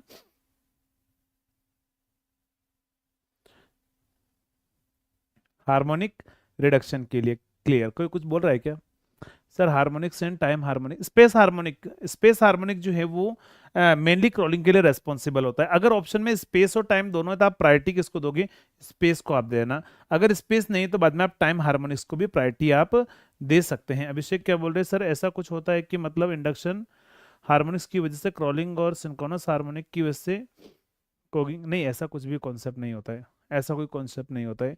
चलिए अब हम बात करते हैं यहाँ पर, नेक्स्ट हमारे पास में क्या होगा, अब होगा कोगिंग। नेक्स्ट हेडिंग लिखो कोगिंग। कोगिंग हमारे पास में क्या होगा, कोगिंग हमारे पास में क्या होगा, तो कॉगिंग कुछ नहीं होता है, कॉगिंग हमारे पास में टेंडेंसी ऑफ मैग्नेटिक लॉकिंग। क्या होगा? Tendency of magnetic locking between stator and rotor. बेटा सुमित मैं ही पढ़ाने वाला हूं, है ना, मैं ही पढ़ाने वाला हूं। चलिए, कॉगिंग क्या होगा हमारे पास में? Tendency of magnetic locking, tendency of magnetic locking, tendency of magnetic locking, magnetic locking, tendency of magnetic locking between stator and rotor teeth, between stator and rotor teeth. क्या होगा हमारे पास में? Between stator and rotor teeth, है ना। Stator और rotor teeth में क्या होगा हमारे पास में? मैग्नेटिक लॉकिंग की कंडीशन हो जाएगी। मतलब मैग्नेटिक लॉकिंग का मतलब ये होता है कि जैसे मान के चलो ये हमारा स्टेटर है और ये हमारा रोटर है, तो इनके बीच में एक मैग्नेटिक फोर्स लगेगा, उसकी वजह से आपका रोटर रोटेट नहीं हो पाएगा। तो बताओ क्रॉलिंग किस कंडीशन, कॉगिंग किस कंडीशन में हुआ? ड्यूरिंग स्टार्टिंग में या रनिंग कंडीशन में? अगर आपसे पूछ लिया जाए ड्यूरिंग स्टार्टिंग में या रनिंग कंडीशन में,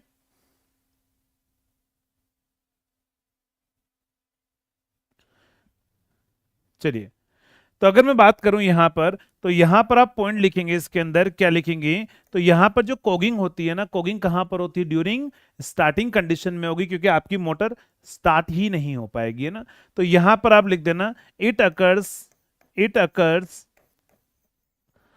it occurs at starting, it occurs at starting. ध्यान रखना ये कहां पर अकर होती है? कॉगिंग जो है वो स्टार्टिंग में अकर होती है हमारे पास में, स्टार्टिंग कंडीशन, ड्यूरिंग स्टार्टिंग अकर होती है। नेक्स्ट, इसके लिए इसको एलिमिनेट करने के लिए अपन क्या करते हैं?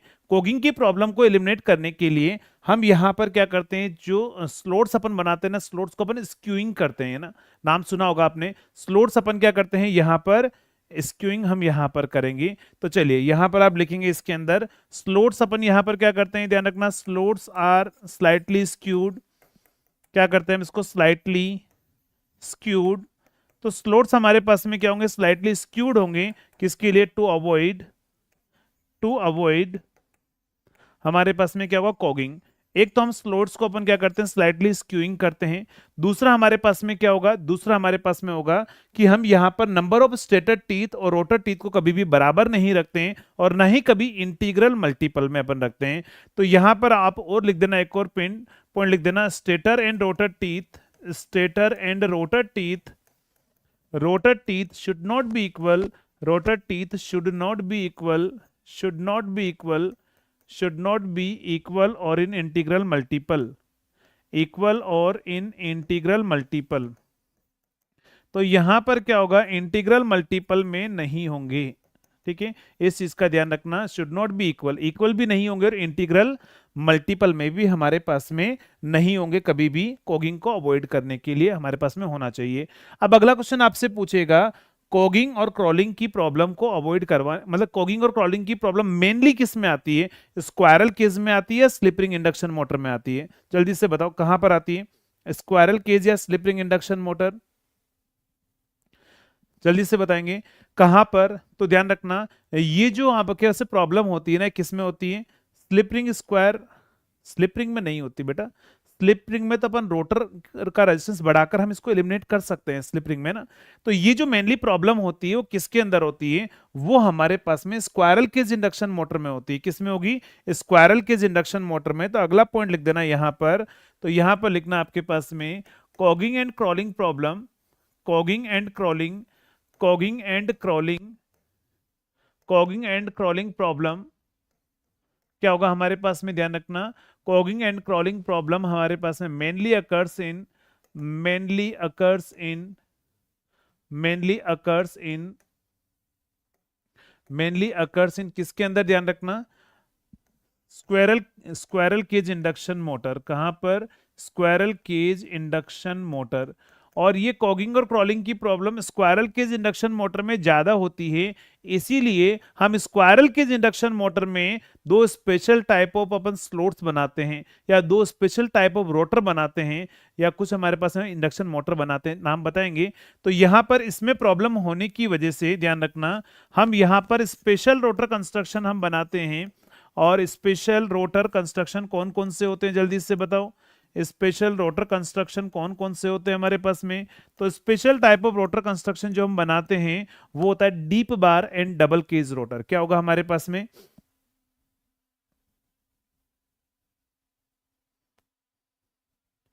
चलिए, thank you so much Rohan. जल्दी से बताएंगे, डीप बार और डबल केज रोटर जो है हम यहां पर बनाते हैं, क्या बनाते हैं ध्यान रखना, deep bar and double cage rotor. तो हम यहां पर बनाते हैं डीप बार, एंड दूसरा हमारे पास में क्या होगा, डबल केज रोटर जो है वो हम बनाते हैं double cage rotor.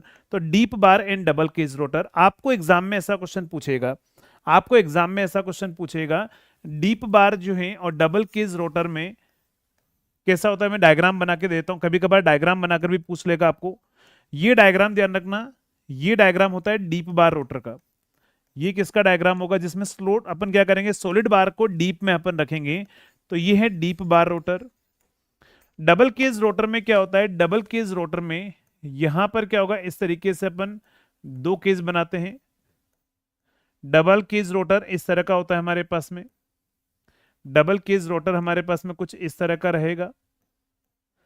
Double cage rotor जो है वो हमारे पास में इस तरह का रहेगा। डबल केज रोटर में हमारे पास में क्या होगा, ध्यान रखना, ये क्या होगा, तो ये होगा हमारे पास में double cage rotor. Double cage rotor, double cage rotor में हमारे पास में क्या होगा, आपको एग्जामिनर क्वेश्चन पूछेगा ये इनर और आउटर केज, ये हमारे पास में इनर और आउटर केज जो होते हैं, दोनों केज हमारे पास में होंगे, वो सीरीज में होते हैं पैरेलल में। जल्दी से बताओ कहां पर होते हैं, deep bar and double cage rotor correct answer है। चलिए जल्दी से बताएंगे, डीप बार और डबल केज रोटर में ये जो दोनों रोटर होते हैं वो कहां पर, सीरीज में होते हैं या पैरेलल के अंदर होते हैं। ये हमारे पास में क्या होगा, इस तरह का कंस्ट्रक्शन हमारे पास में रहेगा। कहां पर होंगे ध्यान रखना, तो दोनों ही पैरेलल के अंदर होते हैं। गुड इवनिंग बेटा सौरभ, गुड इवनिंग। चलिए तो यहां पर लिख देना इसके अंदर, ये जो हमारे पास में क्या होंगे, बोथ केज आर इन, किसके अंदर होंगे ध्यान रखना, तो पैरेलल के अंदर होते हैं। दोनों ही केज किस में होते हैं, पैरेलल के अंदर होते हैं। अगला क्वेश्चन ये नहीं पूछेगा, तो एग्जामिनर ये पूछेगा आपसे, आपसे बोल दिया जाएगा कि स्लिप रिंग इंडक्शन मोटर, एक पहला लिख देगा स्लिप रिंग इंडक्शन मोटर, दूसरा हमारे पास में क्या लिख देगा, double cage induction motor, double cage induction motor. Next होगा लिख देगा deep bar induction motor, deep bar induction motor, और लास्ट लिख देगा squirrel cage induction motor, squirrel cage induction motor. आपसे पूछेगा सबसे हाईएस्ट टॉर्क किसका होता है, हाईएस्ट स्टार्टिंग टॉर्क किसका होता है, जल्दी से बताओ, हाईएस्ट स्टार्टिंग टॉर्क किसका होता है हमारे पास में। हाँ, स्किन इफेक्ट इसमें एडवांटेजेस होता है, करेक्ट, परमानंद करेक्ट, स्किन इफेक्ट के प्रिंसिपल पर काम करता है, ये स्किन इफेक्ट के प्रिंसिपल पर काम करता है डेफिनेटली। चलिए आपसे बोला जाएगा यहां पर कि सबसे हाईएस्ट स्टार्टिंग टॉर्क अगर मुझे लिखना है, तो सबसे हाईएस्ट स्टार्टिंग टॉर्क किसका होता है, ध्यान रखना, हाईएस्ट स्टार्टिंग टॉर्क होता है हमारे पास में स्लिप रिंग इंडक्शन मोटर का, slip ring induction motor. Second number पर आएगा हमारे पास में डबल केज इंडक्शन मोटर, थर्ड पर आएगा डीप बार, और सबसे लोएस्ट स्टार्टिंग टॉर्क, ध्यान रखना हाईएस्ट स्टार्टिंग टॉर्क होता है इसका, क्या होगा, हाईएस्ट स्टार्टिंग टॉर्क हमारे पास में रहेगा, हाईएस्ट स्टार्टिंग टॉर्क जो है वो किसका होगा, ध्यान रखना स्लिप रिंग का रहेगा। और सबसे लोएस्ट स्टार्टिंग टॉर्क किसका होगा हमारे पास में, लोएस्ट स्टार्टिंग टॉर्क जो है वो हमारे पास में रहेगा किसका, ध्यान रखना, तो स्क्वायरल केज का रहेगा।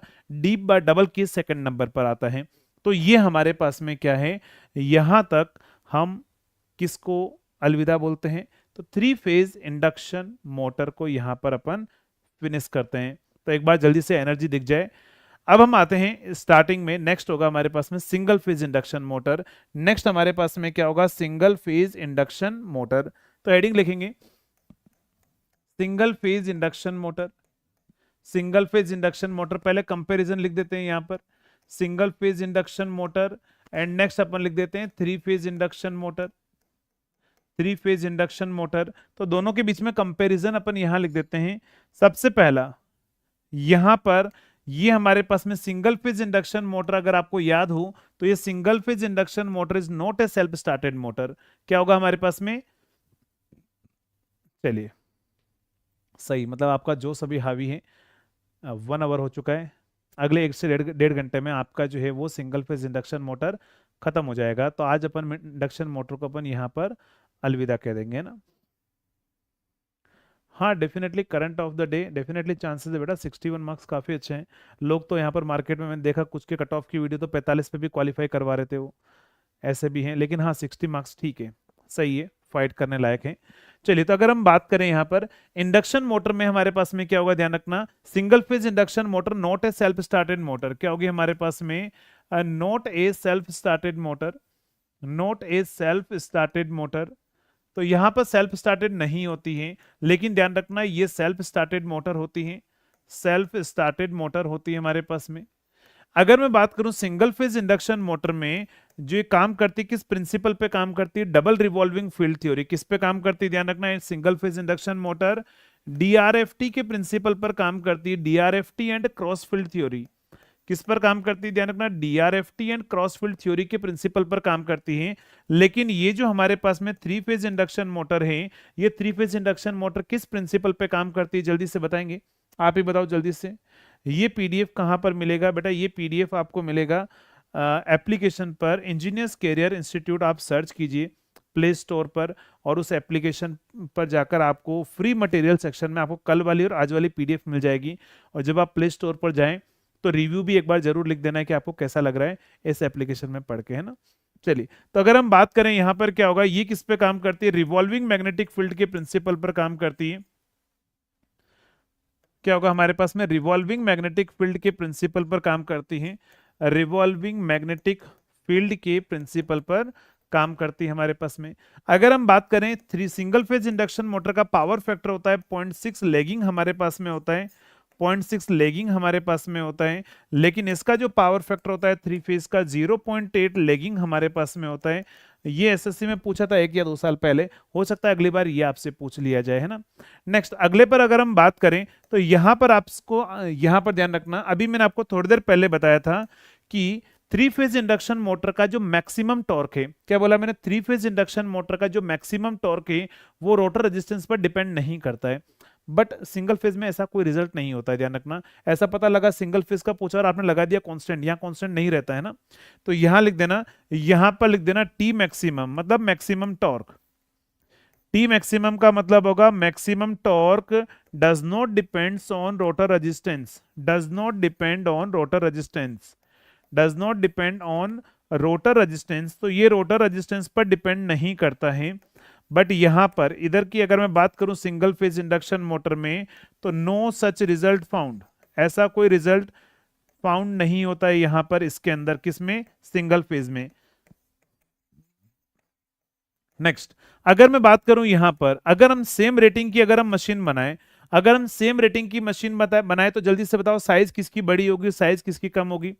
मैं बात कर रहा हूं किसकी, ध्यान रखना, सेम रेटिंग की मशीन, चाहे सिंगल फेज और थ्री फेज दोनों में से कुछ भी बनाओ, सेम रेटिंग की मशीन बनानी है तो इनमें से आप मुझे बताएंगे साइज किसकी ज्यादा होगी, साइज किसकी ज्यादा होगी। अरे पढ़ेंगे बेटा आनंद, अभी मैं कंपैरिजन करा रहा हूं, अभी पढ़ाएंगे ना, पढ़ाएंगे, सब पढ़ेंगे ना। चलिए, तो यहां पर क्या होगा अभी पढ़ेंगे, मैं इसे कंपैरिजन पहले करा दे रहा हूं ना। तो ध्यान रखना, सिंगल फेज इंडक्शन मोटर में जो साइज होगी वो हमारे पास में क्या होगी, ज्यादा होगी। For same rating single phase induction motor, ध्यान रखना कहां बात कर रहा हूं, फॉर सेम रेटिंग पर बात कर रहा हूं मैं। सेम रेटिंग में क्या होगी, साइज जो होगी, size of single phase induction motor, single phase induction motor जो है वो क्या होगी, लार्ज साइज की होगी। और ये क्या होगी हमारे पास में, स्मॉलर साइज की होगी हमारे पास में three phase induction motor, same rating पर अगर हम बात करें तो। ये टेबल है, कंपैरिजन है, आपको एग्जाम में यहां से क्वेश्चन आपको देखने को मिलेंगे, इस टेबल को जरूर याद कर लेना। अब हम आते हैं कहां पर, सिंगल फेज इंडक्शन मोटर में, सिंगल फेज इंडक्शन मोटर में। अच्छा, आपको एक कंपैरिजन और लिखना है तो आप लिख देना कि यहां पर सिंगल फेज इंडक्शन मोटर में ओनली स्क्वायरल केज रोटर हम यूज करते हैं, ध्यान रखना, ओनली स्क्वायरल केज रोटर हम यूज करते हैं। क्या होता है हमारे पास में, ओनली स्क्वायरल केज रोटर हम यूज करते हैं। लेकिन यहां पर अपन यूज करते हैं both squirrel and slip ring, ध्यान रखना यहां पर क्या होगा, squirrel and slip ring rotor दोनों ही हम यूज करते हैं इसमें।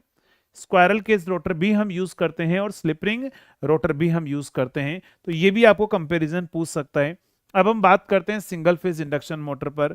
तो देखो ऑलरेडी मैं आपको बता दिया कि सिंगल फेज इंडक्शन मोटर में एक्चुअली क्या होता है कि जब हम सिंगल फेज को मोटर को हम सप्लाई देते हैं, यहाँ पर एसी सप्लाई है ना, सिंगल फेज इंडक्शन मोटर को जब सिंगल फेज एसी सप्लाई देते हैं तो उसकी वजह से यहाँ पर ये हमारा रोटर होगा। तो यहाँ पर हमारे पास में क्या होता है, एक मैग्नेटिक फील्ड आता है पल्सेटिंग एंड बायडायरेक्शनल। क्या होगा हमारे पास में, जब सिंगल फेज इंडक्शन मोटर को एसी सप्लाई देंगे तो पल्सेटिंग और बाय डायरेक्शनल टॉर्क आएगा। वो टॉर्क क्या होगा, इसको या फ्लक्स आएगा, वो फ्लक्स क्या करेगा, इसको कट करेगा, ध्यान रखना। यहां पर क्या होगा, पल्सेटिंग मैग्नेटिक फील्ड आएगा, वो पल्सेटिंग मैग्नेटिक फील्ड इसको कट करेगा, उसकी वजह से यहां पर ईएमएफ आएगा, करंट आएगा, टॉर्क लगेगा, और वो टॉर्क क्या करेगा, रोटर को रोटेट करवाना चाहेगा, लेकिन रोटर रोटेट नहीं होगा क्योंकि यहाँ जो टॉर्क लगता है वो स्टार्टिंग में दोनों डायरेक्शन में, फॉरवर्ड और बैकवर्ड डायरेक्शन में लगता है, फॉरवर्ड एंड बैकवर्ड डायरेक्शन में लगता है। दोनों का जो मैग्नीट्यूड होता है स्टार्टिंग में वो सेम होता है। इसका मतलब अगर दोनों ही डायरेक्शन में बराबर मैग्नीट्यूड का टॉर्क लगेगा तो हमारी मोटर जो है वो स्टार्ट नहीं होगी। इसीलिए हम बोलते हैं कि single phase induction motor is not a self started motor. अब यहां पर एक कैरेक्टरिस्टिक्स जो आती है वो जरूर याद रखना। कौन सी, डबल रिवॉल्विंग फील्ड थ्योरी की जो कैरेक्टरिस्टिक्स होती हैं, आप मुझे बताएंगे इसका जो स्लिप रीजन है, स्लिप कितने, ऑपरेटिंग रीजन क्या होगा, मोटरिंग, जल्दी से बताओ इसकी मोटरिंग के अंदर इसकी स्लिप कितनी होगी।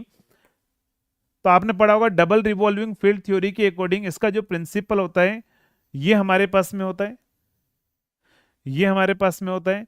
तो यहां पर क्या होता है, ये जो कैरेक्टरिस्टिक्स होती है, ये स्लिप होती है हमारे पास में, फॉरवर्ड स्लिप अप्रोक्सीमेटली 0 से लेकर ये बैकवर्ड स्लिप तक होती है, और बैकवर्ड स्लिप याद रखना 2 माइनस फॉरवर्ड स्लिप हमारे पास में होती है। ये भी फॉर्मूला बहुत बार पूछा गया है। फॉरवर्ड स्लिप और बैकवर्ड स्लिप की जो रेंज होती है हमारे पास में, वो स्लिप हमारे पास में क्या होगी, ध्यान रखना 0 से लेकर 2 रेंज के बीच में यहां पर मोटरिंग रीजन होता है। किसमें, सिंगल फेज इंडक्शन मोटर में। 0 से लेकर 2 तक, कहां तक, 1 से लेकर 2 तक नहीं होता बेटा, 0 से लेकर 2 तक होता है। कुछ 1 से लेकर 2 तक बोल रहे हैं, 2 माइनस एस एफ तक करेक्ट आंसर है ना, 2 माइनस एस एफ तक होता है। 0 से लेकर 2 तक, 1 तक नहीं होता है, 1 तक 3 फेज इंडक्शन मोटर में होता है, ध्यान रखना।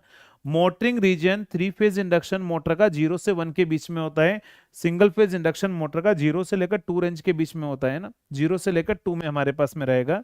नेक्स्ट, अगर हम बात करें ये क्या होती है, ये डबल रिवॉल्विंग फील्ड थ्योरी के अकॉर्डिंग हमारी कैरेक्टरिस्टिक्स होती है, डीआरएफटी है ना, डबल रिवॉल्विंग फील्ड थ्योरी के अकॉर्डिंग हमारी कैरेक्टरिस्टिक्स होगी।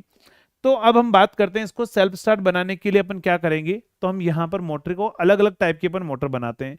एक बार जल्दी से बताओ कि कितने टाइप की सिंगल फेज इंडक्शन मोटर आप लोगों ने पढ़ी है, कितने टाइप की सिंगल फेज इंडक्शन मोटर आपने पढ़ी है।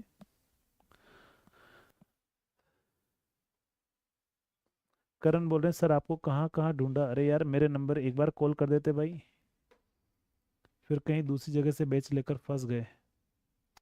कोई नहीं, आप एक बार कॉल करना, कांटेक्ट करना मुझसे, कुछ मैं आपकी हेल्प करूंगा, कर पाऊंगा, है ना, तो मैं डेफिनेटली करूंगा। चलिए जल्दी से बताएंगे कौन कौन से हमारे पास में सिंगल फेज अगर हम बात करें तो यहां पर हमारे पास में क्या होगी, पहली होगी रेजिस्टेंस स्प्लिट फेज, ध्यान रखना पहली कौन सी होगी, resistance split phase, resistance split phase induction motor, split phase induction motor. Next होगा हमारे पास में दूसरा होगा कैपेसिटर स्टार्ट इंडक्शन मोटर, क्या होगा ध्यान रखना, capacitor start induction motor, capacitor start induction motor. Next third हमारे पास में क्या होगा, permanent capacitor induction motor, permanent permanent sorry permanent capacitor induction motor, permanent capacitor induction motor. Next fourth हमारे पास में क्या होगा, capacitor start capacitor run, capacitor start capacitor run, capacitor start capacitor run induction motor, run induction motor. और next हमारे पास में क्या होगा, फिफ्थ जो होगा वो हमारे पास में रहेगी, फिफ्थ हमारे पास में क्या होगी, shaded pole, shaded pole, shaded pole, shaded pole, या फिर क्या होगा हमारे पास में split pole, split pole induction motor. तो ये हमारे पास में टोटल मिला के 5 टाइप की सिंगल फेज इंडक्शन मोटर हम पढ़ेंगे, resistance split phase, capacitor start induction motor, capacitor start capacitor run, और नेक्स्ट क्या होगा परमानेंट कैपेसिटर, और नेक्स्ट होगा शेडेड पोल।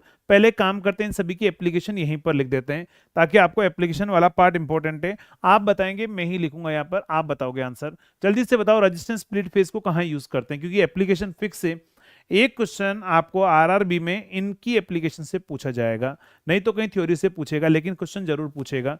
जल्दी से बताओ रेजिस्टेंस स्प्लिट फेज की एप्लीकेशन कहां पर होती है, कहां यूज करते हैं, जल्दी से टाइप करेंगे सभी।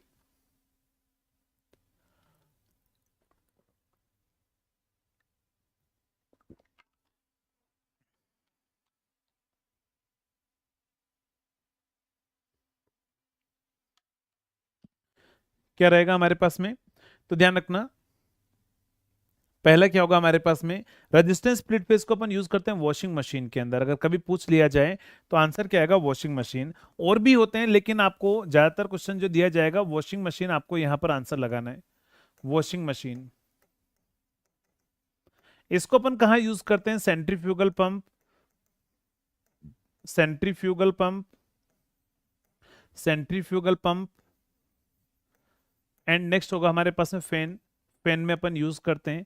परमानेंट कैपेसिटर को अपन यूज करते हैं सीलिंग फैन, सेलिंग फैन और टेबल फैन। सेलिंग फैन में अपन यूज करते हैं, छत के पंखे में हम इसको यूज करते हैं। कैपेसिटर स्टार्ट को अपन यूज करते हैं हाई टॉर्क वाले में, compressor, compressor, compressor, Stoker, Stoker. यहां पर और लिख देना इसके अंदर, कैपेसिटर स्टार्ट में अपन एसी में भी अपन यूज करते हैं, एयर कंडीशनिंग में। यहां पर क्या होगा हमारे पास में, कंप्रेसर, स्टोकर, इन सभी में अपन यूज करते हैं। शेडेड पोल को अपन यूज करते हैं कहां पर, ध्यान रखना, हेयर ड्रायर। कहां पर यूज करते हैं, हेयर ड्रायर में हम यूज करते हैं, हेयर ड्रायर में हम इसको यूज करते हैं। इसको यूज किया जाता है टॉयज में, हम इसको यूज करते हैं। जेरोक्स मशीन में अपन यूज करते हैं इसको। नेक्स्ट हमारे पास में एडवर्टाइजिंग डिस्प्ले में अपन यूज करते हैं, एडवर्टाइजिंग डिस्प्ले के अंदर इसको यूज किया जाता है। एडवर्टाइजिंग डिस्प्ले में हम इसको यूज करते हैं। ये मेनली जो एप्लीकेशन है, जो मैंने आप फोटो कॉपिंग मशीन कभी कभार उसी वर्ड को दे देता है। शेडेड पोल कहां पर, स्मॉल टॉर्क एप्लीकेशन में, करेक्ट। इसको यूज किया जाता है, ध्यान रखना, लेस देन 50 वॉट एप्लीकेशन कहां पर, इसका जो शेडेड पोल का सबसे लोएस्ट टॉर्क होता है, लोएस्ट टॉर्क हमारे पास में होता है, लोएस्ट टॉर्क हमारे पास में होता है, लोएस्ट पावर फैक्टर होता है इसका, लोएस्ट पावर फैक्टर हमारे पास में होता है। इसको हम स्मॉल टॉर्क एप्लीकेशन में हम यूज करते हैं। लेस देन 50 वोट एप्लीकेशन में इसको यूज किया जाता है, कहां पर, लेस देन 50 वोट एप्लीकेशन में हम इसको यूज करते हैं। बेटा टेलीग्राम पर नहीं है, एप्लीकेशन में आपको मिलेगी, है ना। एप्लीकेशन में आप जाइए, एप्लीकेशन में इधर साइड में इधर 3 लाइनें होती है ना, इधर 3 लाइनें, उस पर अपना अंगूठा दबाना, नीचे एक आएगा फ्री मटेरियल का एक सेक्शन आएगा लिखा हुआ, उसमें जाकर देखना आपको मिल जाएगी। क्रैश कोर्स नाम से फोल्डर है, उसमें अपलोड कर दी थी, क्लास के 15-20 मिनट बाद ही अपलोड हो गई थी, है ना। चलिए, लेस देन 50 वोट में हम इसको यूज करते हैं। नेक्स्ट अगर हम बात करें तो कैपेसिटर स्टार्ट इंडक्शन मोटर जो है, आपको एग्जाम में क्वेश्चन ये पूछता है कि कैपेसिटर स्टार्ट इंडक्शन मोटर में यहाँ कैपेसिटर का मेन काम क्या होता है, जल्दी से बताओ। कैपेसिटर यहाँ पर मेनली पावर फैक्टर इंप्रूवमेंट का काम करता है या स्टार्टिंग टॉर्क बढ़ाने का काम करता है, जल्दी से बताओ। कैपेसिटर स्टार्ट इंडक्शन मोटर में कैपेसिटर का मेन काम क्या होता है, यहाँ पर एग्जाम में क्वेश्चन पूछेगा। तो कभी भी अगर आपको एग्जाम में क्वेश्चन पूछ लिया जाए, डियर जो क्लास है वो डेली हमारी 8:30 से स्टार्ट होती है, 8:30 से ना, आप लाइव ज्वाइन कर सकते हैं कल से 8:30 से ना। चलिए, तो अगर हम बात करें यहां पर बेटा पीजीसीआईएल के लिए, यार आप क्या बात कर रहे हो अभिषेक, यार मशीन मशीन होता है बेटा, मशीन पीजीसीआईएल हो, इसमें मैंने कुछ नहीं लिखा, देखो ये आरआरबी के लिए, पीजीसीआईएल के लिए, हर एग्जाम के लिए क्रैश कोर्स मतलब आप कोई सा ही एग्जाम दो, है ना, उन सभी के लिए आपके पास में अब मशीन ऐसा तो है ना, पीजीसीएल के लिए अलग मशीन बनेगी, मशीन मशीन होती है हमारे पास में, ठीक है। चलिए, तो अगर हम बात करें यहां पर ध्यान रखना, तो यहां पर कैपेसिटर का मेनली काम क्या होगा, to improve the starting torque, है ना। ये क्या काम करता है, to increase starting torque, increase starting torque. तो यहां पर कैपेसिटर का मेनली काम होता है स्टार्टिंग टॉर्क को इंक्रीज करना। लेकिन परमानेंट कैपेसिटर इंडक्शन मोटर में, कैपेसिटर रन भी बोलते हैं इसको अपन, यहां पर मेन कैपेसिटर काम करता है पावर फैक्टर को इंप्रूव करने का काम करेगा। क्या करेगा हमारे पास है, पावर फैक्टर को इंप्रूव करने का काम करेगा। Capacitor start capacitor run induction motor का एक और नाम होता है, वो होता है टू वैल्यू कैपेसिटर मोटर। इसी को अपन क्या बोलते हैं, ध्यान रखना, two value capacitor motor, two value capacitor motor. Two value capacitor motor जो है हम इसको बोल के चलते हैं, टू वैल्यू कैपेसिटर मोटर हम इसी को बोल के चलते हैं। तो one by one upon start करते हैं। सबसे पहले पहला होगा हमारे पास में रेजिस्टेंस स्प्लिट फेज। पहला क्या होगा, ध्यान रखना, resistance split phase. Resistance split phase, अब आपके यहाँ पर डायग्राम भी इंपॉर्टेंट हो जाते हैं ना। Resistance split phase, resistance split phase induction motor की अगर हम बात करें तो यहां पर क्या होगा, ध्यान रखना, यहां पर ये हमारे पास में रहेगा, इधर हमारे पास में सेंट्रीफ्यूगल स्विच होगा, यहां पर क्या होगा हमारे पास में, ये हमारा डायग्राम रहेगा resistance split phase induction motor, जिसमें ये होगा हमारे पास में आरएम। हम क्या करते हैं यहाँ पर, ध्यान रखना, हम मेन वाइंडिंग को दो पार्ट में स्प्लिट कर देते हैं, दो पार्ट में स्प्लिट कर देते हैं, जिसमें से एक वाइंडिंग होती है मेन वाइंडिंग। जल्दी से बताएंगे मेन वाइंडिंग का नाम क्या होता है, ऑक्सिलरी वाइंडिंग या रनिंग वाइंडिंग, जल्दी से बताओ। और ये होती है हमारे पास में ऑक्सिलरी वाइंडिंग, है ना, ये हमारे पास में क्या होगी, ऑक्सिलरी वाइंडिंग। तो ये ध्यान रखना, ऑक्सिलरी वाइंडिंग जो होती है ना, उसी को स्टार्टिंग वाइंडिंग भी बोला जाता है। क्या बोलते हैं अपन इसको, स्टार्टिंग वाइंडिंग भी हम बोल के चलते हैं। मेन वाइंडिंग को यहाँ पर ध्यान रखना रनिंग वाइंडिंग बोला जाता है। एग्जाम में कभी कभार यही क्वेश्चन पूछ लिया जाता है कि बताओ रनिंग वाइंडिंग कौन सी है और हमारे पास में स्टार्टिंग वाइंडिंग कौन सी है। ऑक्सिलरी जो है वो स्टार्टिंग वाइंडिंग होती है, मेन वाइंडिंग जो होती है वो रनिंग वाइंडिंग होती है। इनके बीच में यहाँ पर क्या होता है, रोटर होता है, ये हमारा सेंट्रीफ्यूगल स्विच होता है। क्या होता है, centrifugal switch, centrifugal switch, centrifugal switch. यहां पर ध्यान रखना मेन वाइंडिंग और ऑक्सिलरी वाइंडिंग के बीच का एंगल यहां पर कितना होना चाहिए, हमेशा 90 डिग्री हमारे पास में होना चाहिए ना।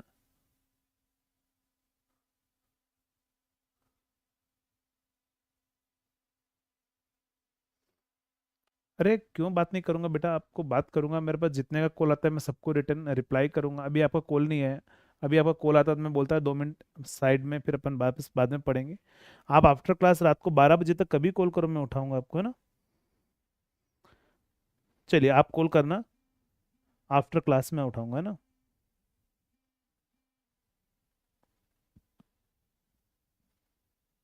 चलिए आगे बढ़ते हैं अपन नेक्स्ट समझते।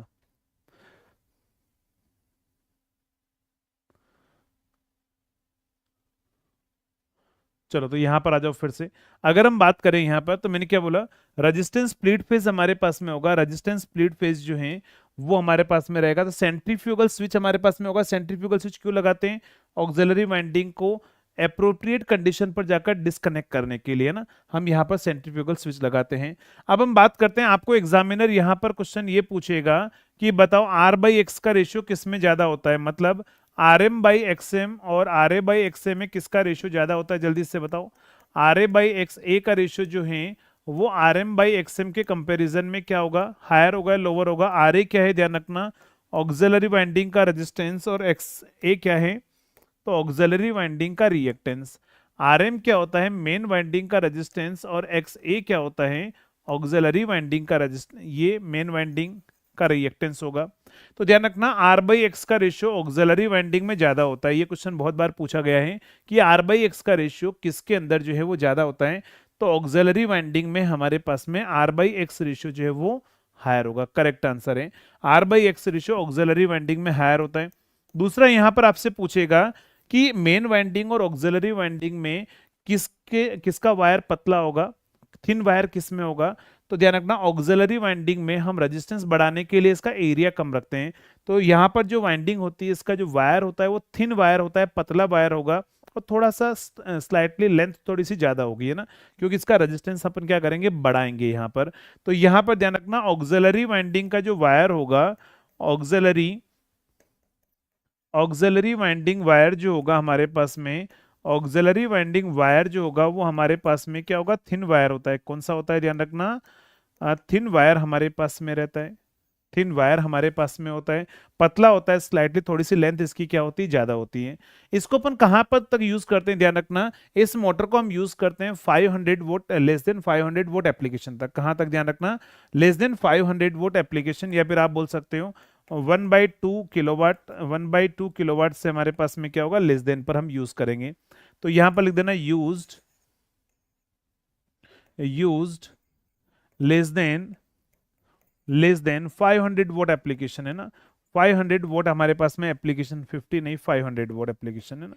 उससे लेस देन पर हम क्या करते हैं, 50 से लेकर 500 के बीच में इस मोटर को हम यहाँ पर क्या करते हैं, यूज करते हैं। तो ये सारे क्वेश्चन आपको पूछे जाएंगे किसमें से, तो resistance split phase induction motor, इसका फेजर डायग्राम भी हमारे पास में इंपॉर्टेंट होगा, जो कभी कभार फेजर डायग्राम से भी क्वेश्चन पूछ लिया जाता है।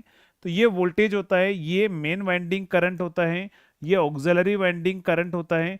आपसे पूछता है कि बताओ मेन वाइंडिंग और ऑक्सिलरी वाइंडिंग के करंट के बीच का एंगल हम कितना बना पाते हैं इसके अंदर। ये भी क्वेश्चन पूछा हुआ है कि सिंगल फेज इंडक्शन मोटर कौन सी वाली, resistance split phase. Resistance split phase induction motor में angle between auxiliary winding current और मेन वाइंडिंग करंट कितने डिग्री होता है? आप आंसर बताओ जल्दी से। Thank you so much Maroof. अरे रिवीजन हो रहा है, एक बार जल्दी से बताओ। Current of the day, thank you so much dear. अच्छा, आपको आफ्टर क्लास वीडियो में कमेंट करके जरूर बताना है, ठीक है? आपको कमेंट करके जरूर बताना है आफ्टर क्लास। मैं देखूंगा सभी के कमेंट और मैं रिप्लाई भी करूंगा आपको कि कैसा लगा आपको आज का सेशन। एन के खरोला कभी नहीं आऊँगा बेटा, मैं वहाँ नहीं आऊँगा, मैं कभी नहीं आऊँगा, है ना। मैं अगर वहाँ से बेस्ट क्वालिटी अगर आपको यहाँ प्रोवाइड करा पा रहा हूँ तो मैं क्यों आऊँगा वहाँ पर? फिर से मुझे पीपीटी गैंग के साथ में काम करना पड़ेगा और वो मैं कभी पसंद नहीं करता हूँ, ठीक है। अभी आप पढ़ रहे होंगे यूटिलाइजेशन, जो पेड में मैं पढ़ा रहा हूँ, अभी आपने देखा होगा, कभी कोई नीड ही नहीं होती उस चीज़ की। बेसिक इलेक्ट्रॉनिक्स आप पढ़ लिए हैं ऑलरेडी। चलिए, मस्त रिवीजन हो रहा है, चलिए वेरी गुड। लाइव लेक्चर कितने टाइम तक चलेगा बेटा? ये चलेगा इंडक्शन जब तक खत्म नहीं होगा तब तक, है ना। इंडक्शन जब तक खत्म नहीं होगा तब तक चलेगा हमारे पास में ना। चलिए, रेजिस्टेंस स्प्लिट फेज में यहाँ पर ध्यान रखना, एंगल जो होता है वो 30 टू 45 डिग्री तक पॉसिबल हो पाता है हमारे पास में। ये एग्जाम में क्वेश्चन पूछा हुआ है कि मेन और ऑक्सिलरी वाइंडिंग के करंट के बीच का एंगल कितना होता है हमारे पास में। तो आंसर होगा हमारे पास में, ध्यान रखना, 30 टू 45 डिग्री के बीच में हमारे पास में रहेगा, है ना। नेक्स्ट, रेजिस्टेंस स्प्लिट फेज के बाद में आएगा capacitor start induction motor. Capacitor start induction motor, capacitor start induction motor. चलिए, अगर मैं कैपेसिटर स्टार्ट इंडक्शन मोटर की अगर मैं बात करूं, यहां पर कैपेसिटर स्टार्ट इंडक्शन मोटर की अगर हम बात करें, तो कैपेसिटर स्टार्ट इंडक्शन मोटर में आपको यहां पर क्वेश्चन ये पूछेगा कि ये जैसे मान के चलिए ये हमारी मेन वाइंडिंग है, ये हमारी मेन वाइंडिंग है, ये हमारी क्या है, ऑक्सिलरी वाइंडिंग हमारे पास में। इधर हम सेंट्रीफ्यूगल स्विच हम यूज करेंगे, यहाँ पर कैपेसिटर हम यूज करेंगे, और ये हमारे पास में क्या होगा, यहाँ पर सप्लाई हम देंगे, ये होगा मेन वाइंडिंग करंट, ये होगा ऑक्सिलरी वाइंडिंग करंट, ये होगा कैपेसिटर, और ये होगा सेंट्रीफ्यूगल स्विच, है ना। यहाँ पर होगा हमारे पास में बीच में क्या होगा, रोटर होगा। अब आपको पहला क्वेश्चन यहाँ पर पूछेगा कि ड्यूरिंग स्टार्टिंग में आईएम और आईए के बीच का एंगल कितना होता है। तो उसका फेजर मैं आपको बता देता हूँ। उसका फेजर ऐसा होता है कि ये सप्लाई वोल्टेज V होता है, ये हमारे पास में इस तरह का फेजर होता है, ये ऑक्सिलरी वाइंडिंग करंट और ये मेन वाइंडिंग करंट। यहाँ पर अल्फा जो है लेस देन 90 डिग्री, मतलब लगभग 70 से लेकर 80 डिग्री की रेंज में पॉसिबल हो पाता है ना। यहाँ पर अल्फा जो है रेंज की अगर मैं बात करूं तो अप्रोक्सीमेटली ध्यान रखना 70 टू 80 डिग्री, है ना। 70 टू 80 डिग्री की रेंज में हमारे पास में पॉसिबल हो पाता है अल्फा की वैल्यू। एग्जाम में एक आध बार क्वेश्चन ये भी पूछा हुआ है कि कैपेसिटर स्टार्ट इंडक्शन मोटर में ऑक्सिलरी वाइंडिंग का करंट जो है वो सप्लाई वोल्टेज से क्या करता है, जल्दी से बताओ, लेग करेगा या लीड करेगा? आंसर आप बताएंगे जल्दी से। कंडेंसर यहाँ पर बेटा स्टार्टिंग टॉर्क इंप्रूव करने का काम करता है, कंडेंसर यहाँ पर स्टार्टिंग टॉर्क को इंप्रूव करने का काम करता है। डियर, सारी पीडीएफ आपको मिलेगी एप्लीकेशन के अंदर, आप जाइए, सारी चीजें जो हैं पावर स्टम में ही पढ़ा रहा हूँ बेटा, आशिफ में ही पढ़ा रहा हूँ, पावर स्टम में ही पढ़ा रहा हूँ। डेफिनेटली कार्टून मस्ती यहाँ पर अपने अपने मैं आपके लिए जो प्लान करना चाहूँ मैं कभी प्लान कर सकता हूँ। चलिए, क्या करेगा, लीड करेगा, वेरी गुड। तो यहां पर ध्यान रखना, ऑक्सिलरी करंट जो है सप्लाई वोल्टेज से लीड करता है, क्वेश्चन पूछा गया एग्जाम में। तो यहां पर ड्यूरिंग स्टार्टिंग, ये ध्यान रखना है कहां पर है, ये स्टार्टिंग के अंदर है, तो ये क्वेश्चन पूछेगा आपसे। यहां पर कैपेसिटर का काम होगा पावर फैक्टर को इंप्रूव कर, नहीं सॉरी, स्टार्टिंग टॉर्क को बढ़ाना। यहां लिख देना, यहां पर कैपेसिटर क्या करेगा, capacitor improve the starting torque, क्या होगा हमारे पास में, इंप्रूव स्टार्टिंग टॉर्क। क्या होगा, कैपेसिटर क्या करेगा, इंप्रूव स्टार्टिंग टॉर्क। तो स्टार्टिंग टॉर्क को हमारे पास में क्या होगा, इंप्रूव करेगा। स्टार्टिंग टॉर्क को क्या करेगा, हमारे पास में इंप्रूव करने का काम करेगा। चलिए वेरी गुड। नेक्स्ट अगर हम बात करें यहां पर, तो एग्जामिनर हमें इसमें और क्वेश्चन क्या पूछेगा इसके अंदर, बस यही क्वेश्चन पूछता है इसके अंदर, और कोई एक्स्ट्रा क्वेश्चन आपके पास में नहीं बनेगा। तो ये क्वेश्चन आपको सारे पूछे जाएंगे ना। स्टार्टिंग के अंदर पावर फैक्टर हो गया, एंगल 90 डिग्री होगा, यहाँ पर अल्फा जो है वो 70-80 डिग्री तक हो चुका है। चलिए ये सारे चीजें आपको यहाँ पर पूछी जाएगी कैपेसिटर स्टार्ट इंडक्शन मोटर के अंदर। नेक्स्ट इसके बाद में अगर हम बात करें capacitor run induction, permanent capacitor, permanent capacitor, permanent capacitor induction motor की अगर मैं बात करूं, परमानेंट कैपेसिटर इंडक्शन मोटर, तो परमानेंट कैपेसिटर इंडक्शन मोटर क्या होगा, इसमें जो है सेंट्रीफ्यूगल स्विच नहीं होता है। ऐसा क्वेश्चन पूछा जाता है कि ऐसी कौन सी मोटर है जिसमें कोई सेंट्रीफ्यूगल स्विच नहीं होता है, तो यहां पर सेंट्रीफ्यूगल स्विच नहीं होगा। यहां जो कैपेसिटर है वो परमानेंटली कनेक्ट रहेगा, और यहां पर कैपेसिटर का मेनली काम क्या होगा, ध्यान रखना, इस कैपेसिटर का पावर फैक्टर को इंप्रूव करना। यहां पर कैपेसिटर पावर फैक्टर को इंप्रूव करने का काम करता है। हाँ, कैपेसिटर की वैल्यू पूछ सकता है 250 माइक्रोफेरेड पर, लिख देना यहां पर। यहां कैपेसिटर की जो वैल्यू होती है वो 240 से लेकर 250 माइक्रोफेरेड की रेंज में हमारे पास में होती है ना, ये पूछ सकता है इसकी वैल्यू, ये जरूर याद रखना। चलिए परमानेंट कैपेसिटर में यहां पर क्या होगा, कोई सेंट्रीफ्यूगल स्विच नहीं होगा। परमानेंटली आपको एग्जाम में क्वेश्चन ये पूछा जाएगा कि ये motor as a single phase की तरह काम करती है रनिंग कंडीशन में, या फिर टू फेज की तरह काम करती है, जल्दी से बताओ। सेंट्रीफ्यूगल स्विच नहीं होगा। ये मोटर हमारे पास में जो है यूज्ड अप टू 750 तक, इसको यूज करते हैं अप टू 750 वोल्ट तक, है ना, 500 से लेकर 750 तक, 500 टू हमारे पास में 750 तक है ना रेटिंग। नेक्स्ट यहां पर कैपेसिटर का मेनली काम होगा पावर फैक्टर को इंप्रूव करना। ये क्या काम करेगा, ध्यान रखना, पावर फैक्टर को इंप्रूव करने का काम करेगा। यहां पर क्या होगा, ध्यान रखना, ये है मेन वाइंडिंग करंट और ये ऑक्सिलरी वाइंडिंग करंट, ये परमानेंटली हमारे पास में रहता है, इधर नहीं आएगा, यहां आएगा ऑक्सिलरी वाइंडिंग करंट, और ये परमानेंटली टू फेज की तरह काम करेगी। किसकी तरह, ध्यान रखना, परमानेंटली टू फेज की तरह काम करेगी। ये जो मोटर है वो टू फेज इंडक्शन मोटर की तरह ही काम करती है, सिंगल फेज इंडक्शन मोटर नहीं, क्योंकि ये स्विच ही नहीं तो अपन ओपन ही नहीं करेंगे, हमेशा टू फेज इंडक्शन मोटर की तरह काम करेगी। नेक्स्ट अगर हम बात करें इसको यूज कहां करते हैं, ऑलरेडी मैंने बता दिया, छत के पंखे में अपन यूज करते हैं, सेलिंग फैन के अंदर। नेक्स्ट होगा इसका जो टॉर्क है, ध्यान रखना, इसका जो टॉर्क है वो हाई होता है, but capacitor start induction motor के कंपैरिजन में, इसके कंपैरिजन में थोड़ा सा लो होता है।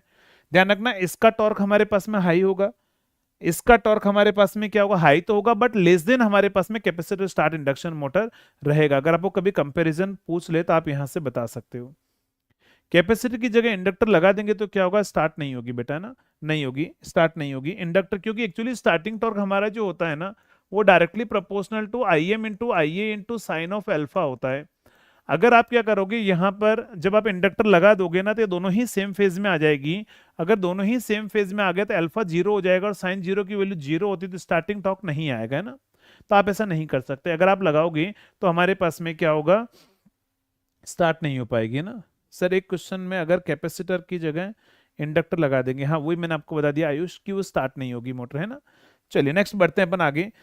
नेक्स्ट होगा हमारे पास में two value capacitor motor, two value capacitor motor, two value capacitor motor, two value capacitor motor की अगर हम बात करें तो यहां पर क्या होगा, ध्यान रखना, यहां पर हम क्या करेंगे, दो कैपेसिटर हम लगाएंगे, दो कैपेसिटर हम लगाएंगे। इसका डायग्राम कुछ ऐसा होगा, लास्ट टाइम डायग्राम बनाकर पूछा था एसएससी में कि बताओ ये कौन सी मोटर है, तो ऐसा डायग्राम आपको बना देगा, यहां कैपेसिटर लगा देगा, यहां एक और कैपेसिटर लगा देगा, यहां सेंट्रीफ्यूगल स्विच लगा देगा, यहां ऑक्सिलरी वाइंडिंग आपको लगा दिया जाएगा।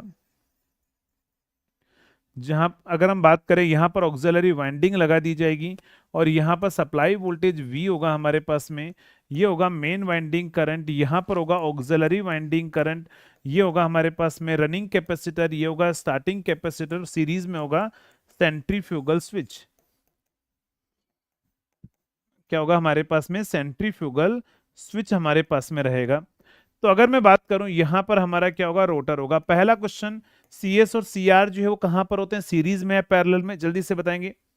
CS और CR जो है जल्दी से बताएंगे, CS और CR में सीरीज में होता है, पैरेलल में?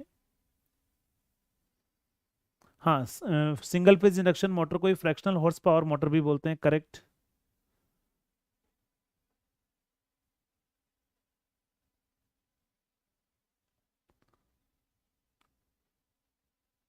जल्दी से बताओ। टॉर्क की डेफिनेशन क्या होती है? Torque is nothing but like a force. Torque क्या होता है? इट इज ए फोर्स, कुछ नहीं, बस रोटेशनल मोशन में।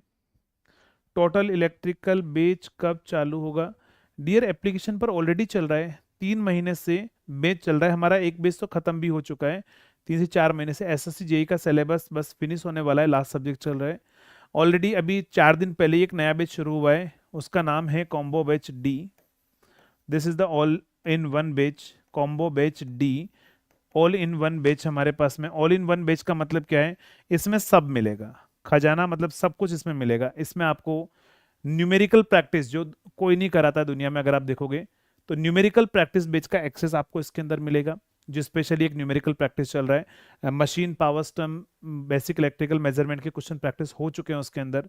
इसी के अंदर आपको सारा जितने भी PSUs के भी फॉर्म आएंगे, उन सभी PSUs के लिए जो बैचेज होंगे वो सारे इसके अंदर मिलेंगे। इसी के अंदर आपको रिकॉर्डिंग भी मिलेगी फ्री में। फ्री आपको तो रिकॉर्डिंग के लिए 2000 देने पड़ते हैं अदर प्लेटफॉर्म पे, यहाँ पर रिकॉर्डिंग फ्री मिलेगी आपको। एक बैच पूरा रिकॉर्डेड आपको फ्री मिलेगा, साथ में लाइव क्लासेस भी आपको मिलेगी। इसी के अंदर टेस्ट सीरीज, इसी के अंदर PYQs, इसी के अंदर RRB एक्सप्रेस बेच जो अभी फास्ट ट्रैक कोर्स चल रहा है RRB के अंदर CBD2 के ओरिएंटेड, वो भी इसके अंदर फ्री मिलेगा। टेक नॉन टेक सब कुछ, ठीक है, इस बेच में। और 1 ईयर की प्राइस ओनली है 1999 है, और 2 ईयर की जो प्राइस है वो 2999 है ओनली। ये हमारे पास में बैचेस अभी चल रहे हैं, और आप देख सकते हैं एप्लीकेशन पर जाकर, सब कुछ आपको इसके अंदर मिलेगा जो चाहिए वो। चलिए तो बात करते हैं अपन यहाँ पर। इसके अंदर मैंने क्या बोला कि यहाँ पर हमारे पास में क्या होगा, इसमें क्या होगा, ये होगा मेन वाइंडिंग करंट, ये होगा ऑक्सिलरी वाइंडिंग करंट। इसका फेजर याद रखना ड्यूरिंग स्टार्टिंग में, ध्यान रखना ड्यूरिंग स्टार्टिंग में इसका जो फेजर होता है ना, फेजर होता है वो IM और IA के बीच का एंगल, ये IA होगा, ये IM होगा इधर मेन वाइंडिंग करंट, ये मेन वाइंडिंग करंट, ये auxiliary winding current. During starting alpha greater than 90 degree होता है, लेकिन रनिंग कंडीशन पर जाने के बाद में जब हम सेंट्रीफ्यूगल स्विच को ओपन कर देते हैं, ये हट जाता है, तो फिर अल्फा यहाँ पर लेस देन 90 डिग्री आ जाता है। तो ये हमारे पास में क्या होगा, IM और IA हमारे पास में रहेगी। तो ये जो फेजर होगा, ये ध्यान रखना, स्टार्टिंग के अंदर आपके पास में फेजर रहेगा। और ये कहां पर होता है, ये रनिंग कंडीशन में हमारे पास में क्या रहेगा, फेजर डायग्राम रहेगा। कहां पर? स्टार्टिंग और रनिंग कंडीशन में फेजर अगर आपसे पूछ ले तो आप यहां से बता सकते हैं। अगर सॉरी, ये दोनों कहां पर होंगे, ध्यान रखना, पैरेलल के अंदर होते हैं। CS एंड पैरेलल विद क्या होता है, CR हमारे पास में होता है कहां पर, ड्यूरिंग स्टार्टिंग के टाइम पर। अब आप मुझे बताएंगे किसकी वैल्यू हायर होती है, अगर आपसे पूछ लिया जाए तो CS और CR में से किसकी वैल्यू हायर होती है, क्या आंसर रहेगा, जल्दी से बताओ।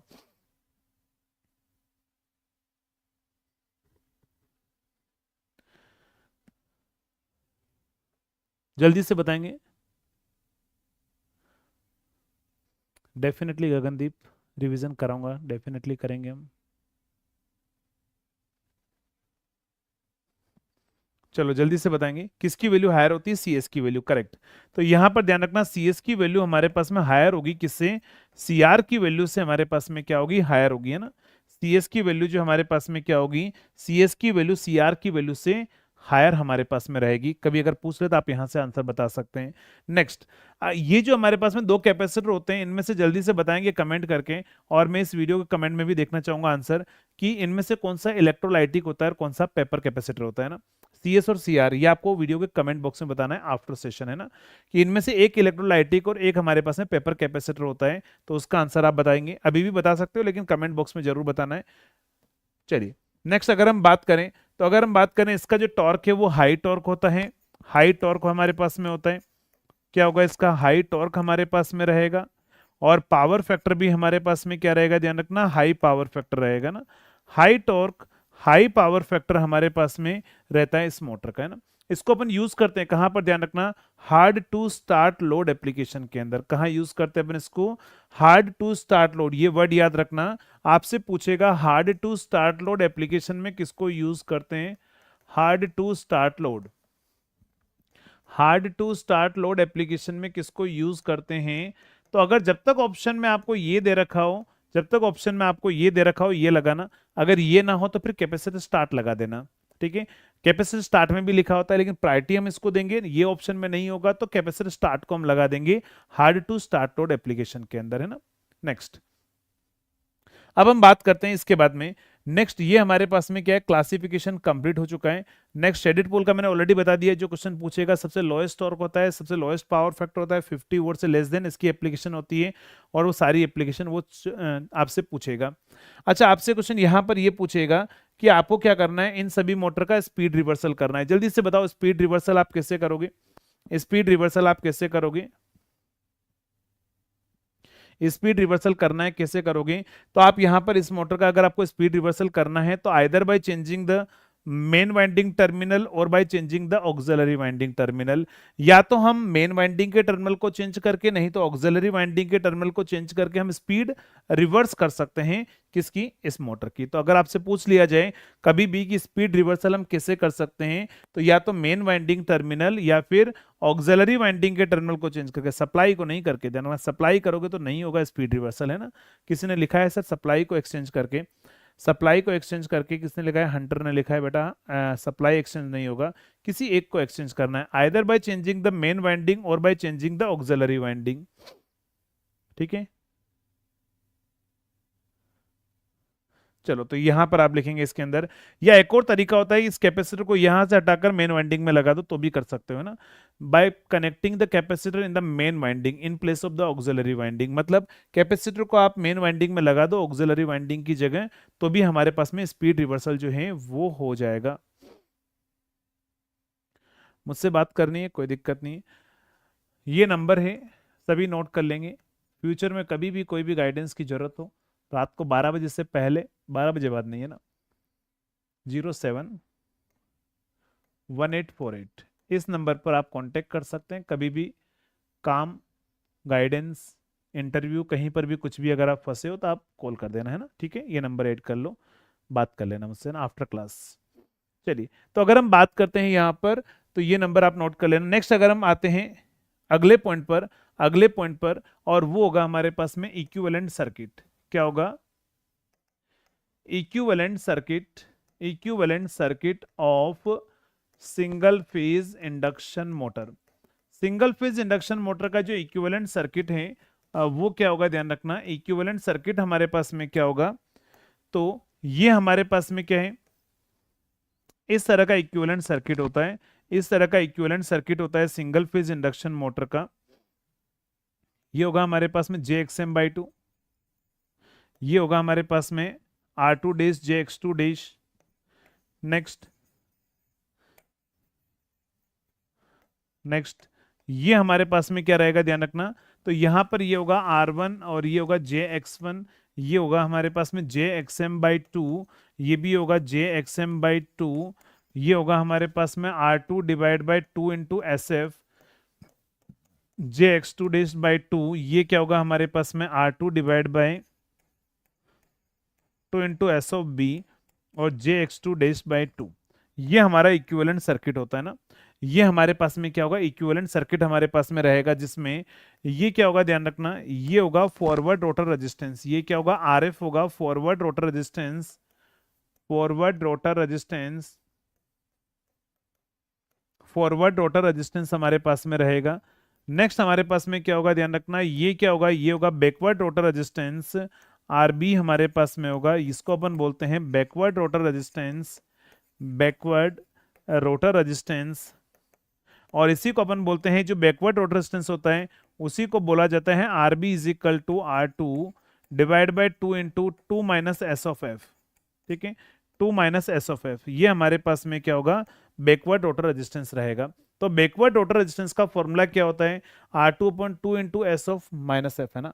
तो ये याद रखना। फॉरवर्ड रोटर रेजिस्टेंस का फॉर्मूला क्या होता है, बैकवर्ड का क्या होता है।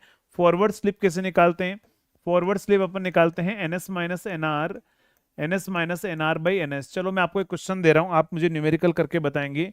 आपको एग्जामिनर ऐसा क्वेश्चन पूछ लेगा, क्या क्वेश्चन पूछ लेगा, सिंगल फेज 50 हर्ट्ज 4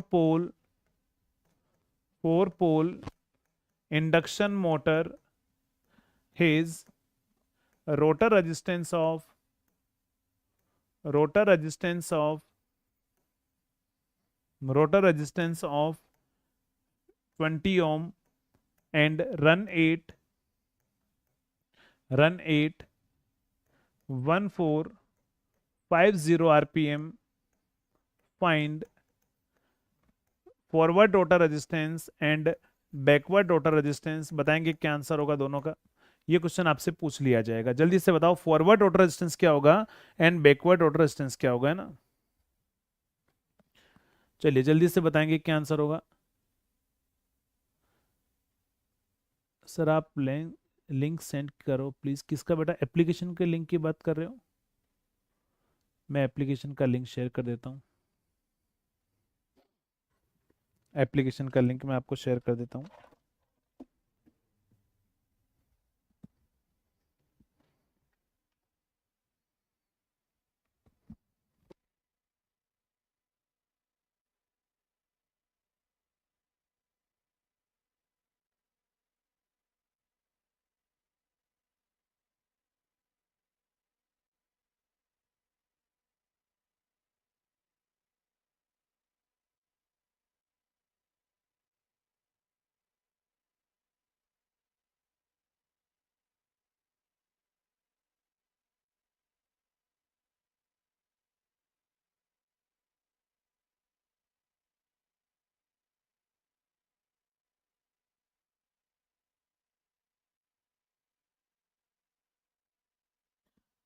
चलिए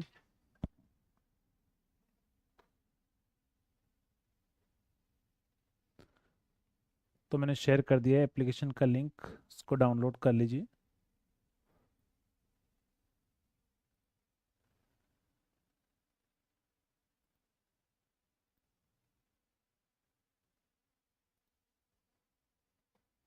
चलो जल्दी से बताओ यार आंसर क्या रहा है। डेफिनेटली एग्जाम का लेवल थोड़ा सा हाई ही रहेगा, इस बार तो हाई रहेगा ना, पिछली बार के कंपैरिजन में हाई ही रहेगा। चलिए यार, बहुत सारे ने अभी तक अटेंडेंस नहीं लगाई है, जल्दी से एक बार अटेंडेंस भी लगा देंगे।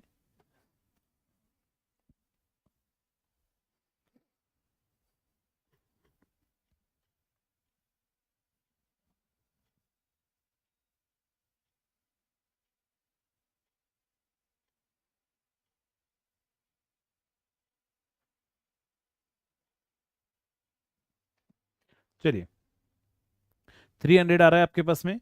तो अगर हम बात करें यहाँ पर क्या क्वेश्चन पूछा है, फॉरवर्ड रोटर रेजिस्टेंस। अगर आपको फॉरवर्ड रोटर रेजिस्टेंस निकालना है तो R2 divide by 2 into S F कर देना। तो फॉरवर्ड स्लिप आप निकाल लो। फॉरवर्ड स्लिप कितनी होगी एस एफ, तो वो होता है N S, synchronous speed 1500 RPM होगी। एन आर 1450 हमारे पास में, डिवाइड बाय 1500 हमारे पास में। तो 50 डिवाइड बाय क्या होगा, 1500 हमारे पास में रहेगा, तो ये रहेगा 1/30। तो 1/30 आप यहाँ पुट कर दीजिए। तो ये R2 कितना है हमारे पास में, R2 है 20 डिवाइड बाई 2 इंटू कितना होगा 1/30। तो आप सॉल्व कर लेना, 300 ओम आ रहा होगा, करेक्ट आंसर है। बैकवर्ड रोटर रेजिस्टेंस का फॉर्मूला क्या होगा हमारे पास में, तो R2/2 इंटू 2 - SF। ठीक है, तो आप इसको सॉल्व कर लेना, 20 डिवाइड बाई 2 इंटू 2 - 1/30। तो आप यहाँ पर सॉल्व कर लेना, 20 इंटू यहाँ से कितना आ जाएगा 30 ऊपर जाएगा, नीचे 2 बचेगा, यहाँ से कितना आएगा 60 -1 59। 59 लगभग कैंसिल हो जाएगा हमारे पास में। तो इसको आप सॉल्व कर लो, कितना आंसर आ रहा है जो भी है जल्दी से बता दो।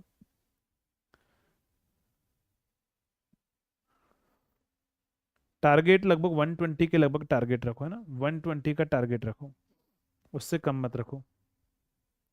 चलिए तो ये हमारे पास में आएगा 300 डिवाइड बाई 59। नेक्स्ट अब हम बात करते हैं, बढ़ते हैं अपन आगे। यहां पर आपसे क्वेश्चन पूछेगा कि according to double revolving field theory, क्या क्वेश्चन पूछेगा, according to double revolving field theory single phase induction motor में कितने स्टेटर होते हैं और कितने रोटर होते हैं, जल्दी से बताओ। According to double revolving field theory कितने स्टेटर और कितने रोटर होते हैं। नमस्ते बेटा विकास।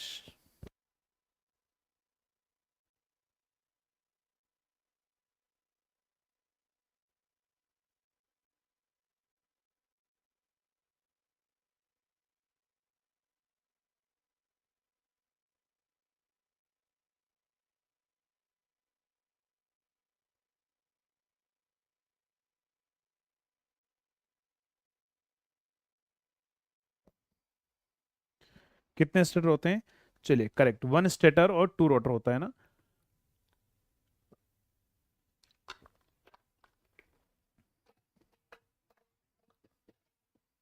चलिए तो यहां पर आप पॉइंट लिखना, अकॉर्डिंग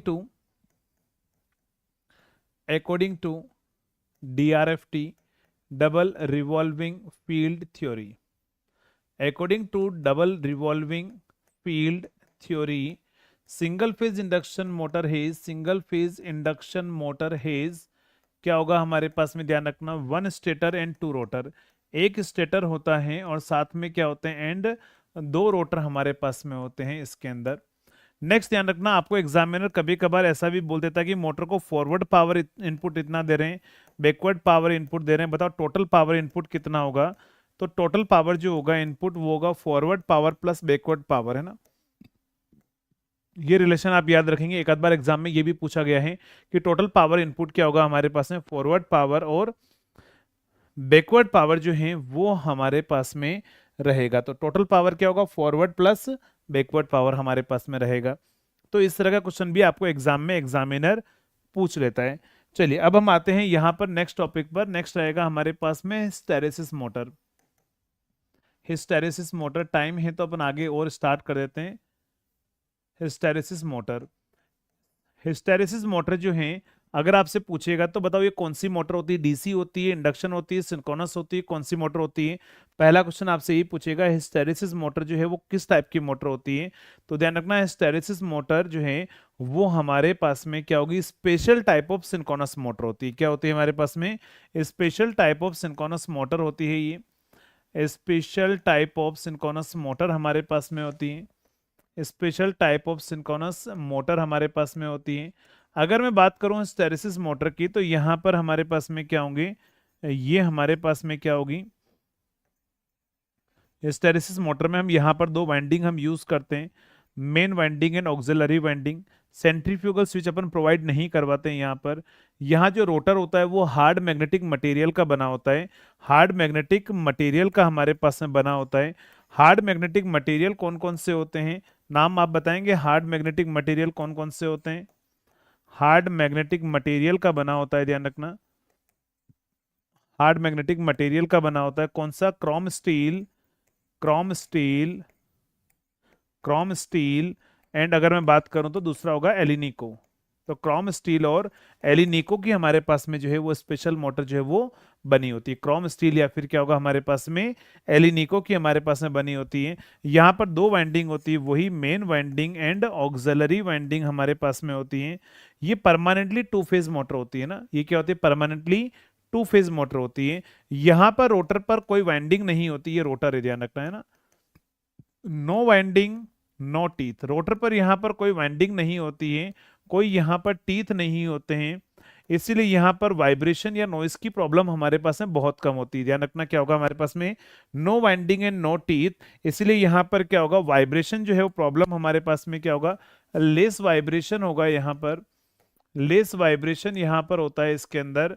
और साथ में क्या होगा, नॉइस और लेस नॉइस हमारे पास में होती है, बहुत कम नॉइस यहाँ पर होती है इसके अंदर। तो ऐसी कोई यहाँ पर ध्यान रखना, ड्यूरिंग स्टार्टिंग में यहाँ जो टॉर्क आता है due to eddy current loss और हिस्टैरिसीस लॉस दोनों की वजह से आता है। किसकी वजह से आएगा, ध्यान रखना, यहाँ जो टॉर्क आएगा, torque due to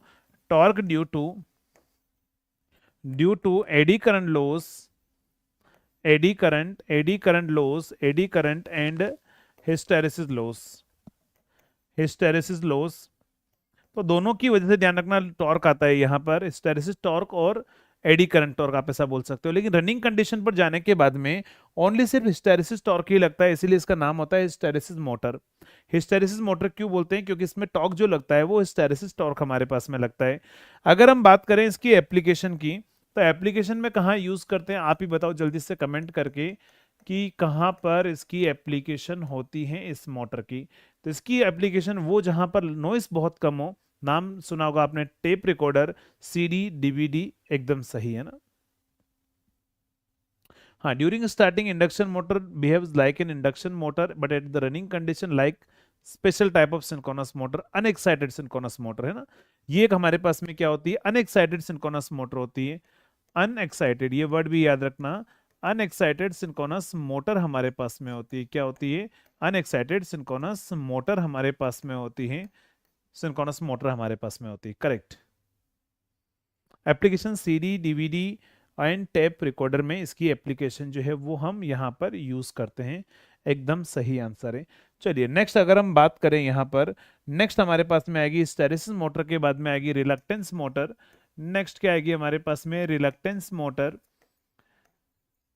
reluctance motor की अगर मैं बात करूं तो रिलक्टेंस मोटर के अंदर हमारे पास में क्या होगा? तो ये हमारे पास में क्या होगी? रिलक्टेंस मोटर होगी, जिसमें इसमें भी मेन वाइंडिंग और ऑक्सिलरी वाइंडिंग होती है।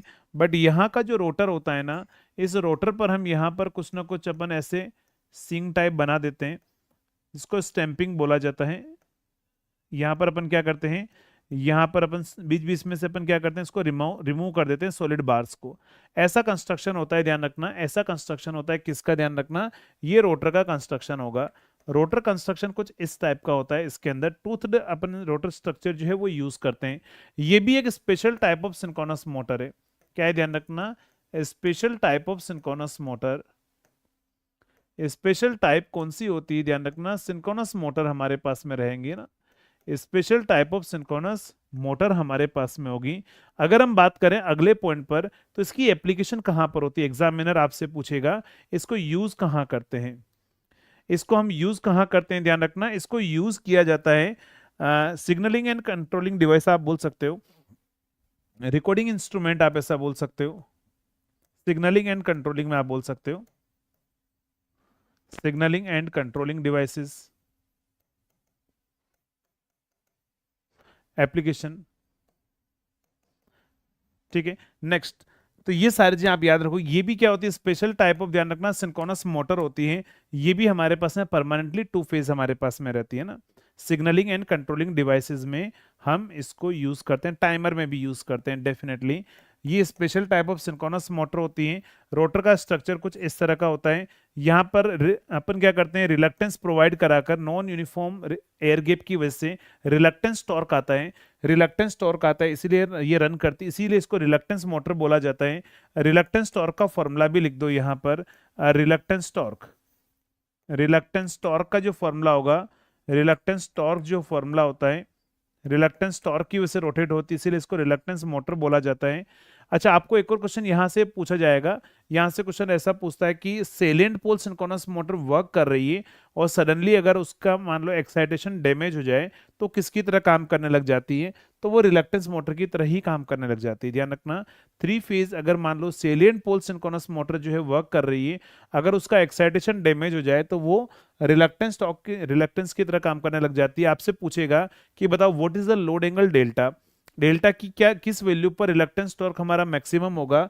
तो ध्यान रखना, रिलक्टेंस टॉर्क मैक्सिमम होता है कहां पर? डेल्टा इक्वल टू, आप ही आंसर बताओ, मैं नहीं बताऊंगा, जल्दी से बताओ। चलिए बता भी दिया है विवेक ने, तो वेरी गुड,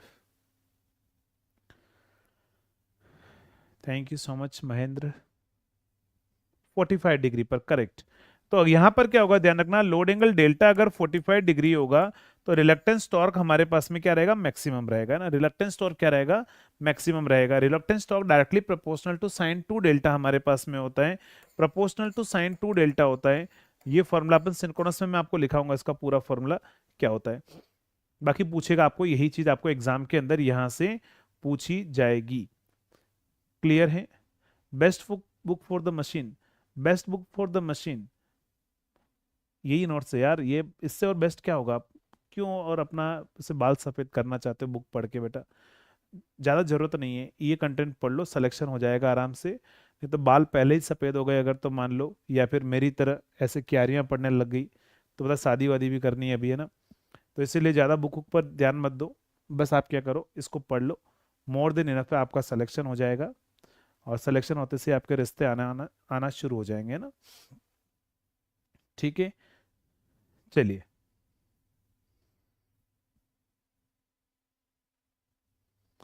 चलो, तो ये यहाँ तक सारी चीजें आपको समझ में आ गई होगी। नेक्स्ट बढ़ते हैं अपन आगे। आगे नहीं बढ़ते हैं अभी, इसके आगे कल करेंगे यार, नहीं तो गला बंद हो जाएगा। चलिए, तो होप सो आप सभी को यहाँ तक अच्छा लगा होगा। कल हम क्या स्टार्ट करना है, इस कमेंट बॉक्स में जरूर कमेंट करके बताना है। कैसा आपको सेशन लगा है वो भी आपको जरूर बताना है। तो कल हम मिलेंगे, और कमेंट जरूर करना है ना, वो नहीं भूलना है कि कैसा आपको लगा है सेशन आज का। कल हम स्टार्ट करेंगे, आप भी कमेंट करके बता देना, बाकी मैं डिसाइड कर लूंगा, जिसपे भी आगे पीछे कुछ भी पढ़ो, पढ़ना तो ही है मैं, है ना। ठीक है, चलिए, okay, thank you so much.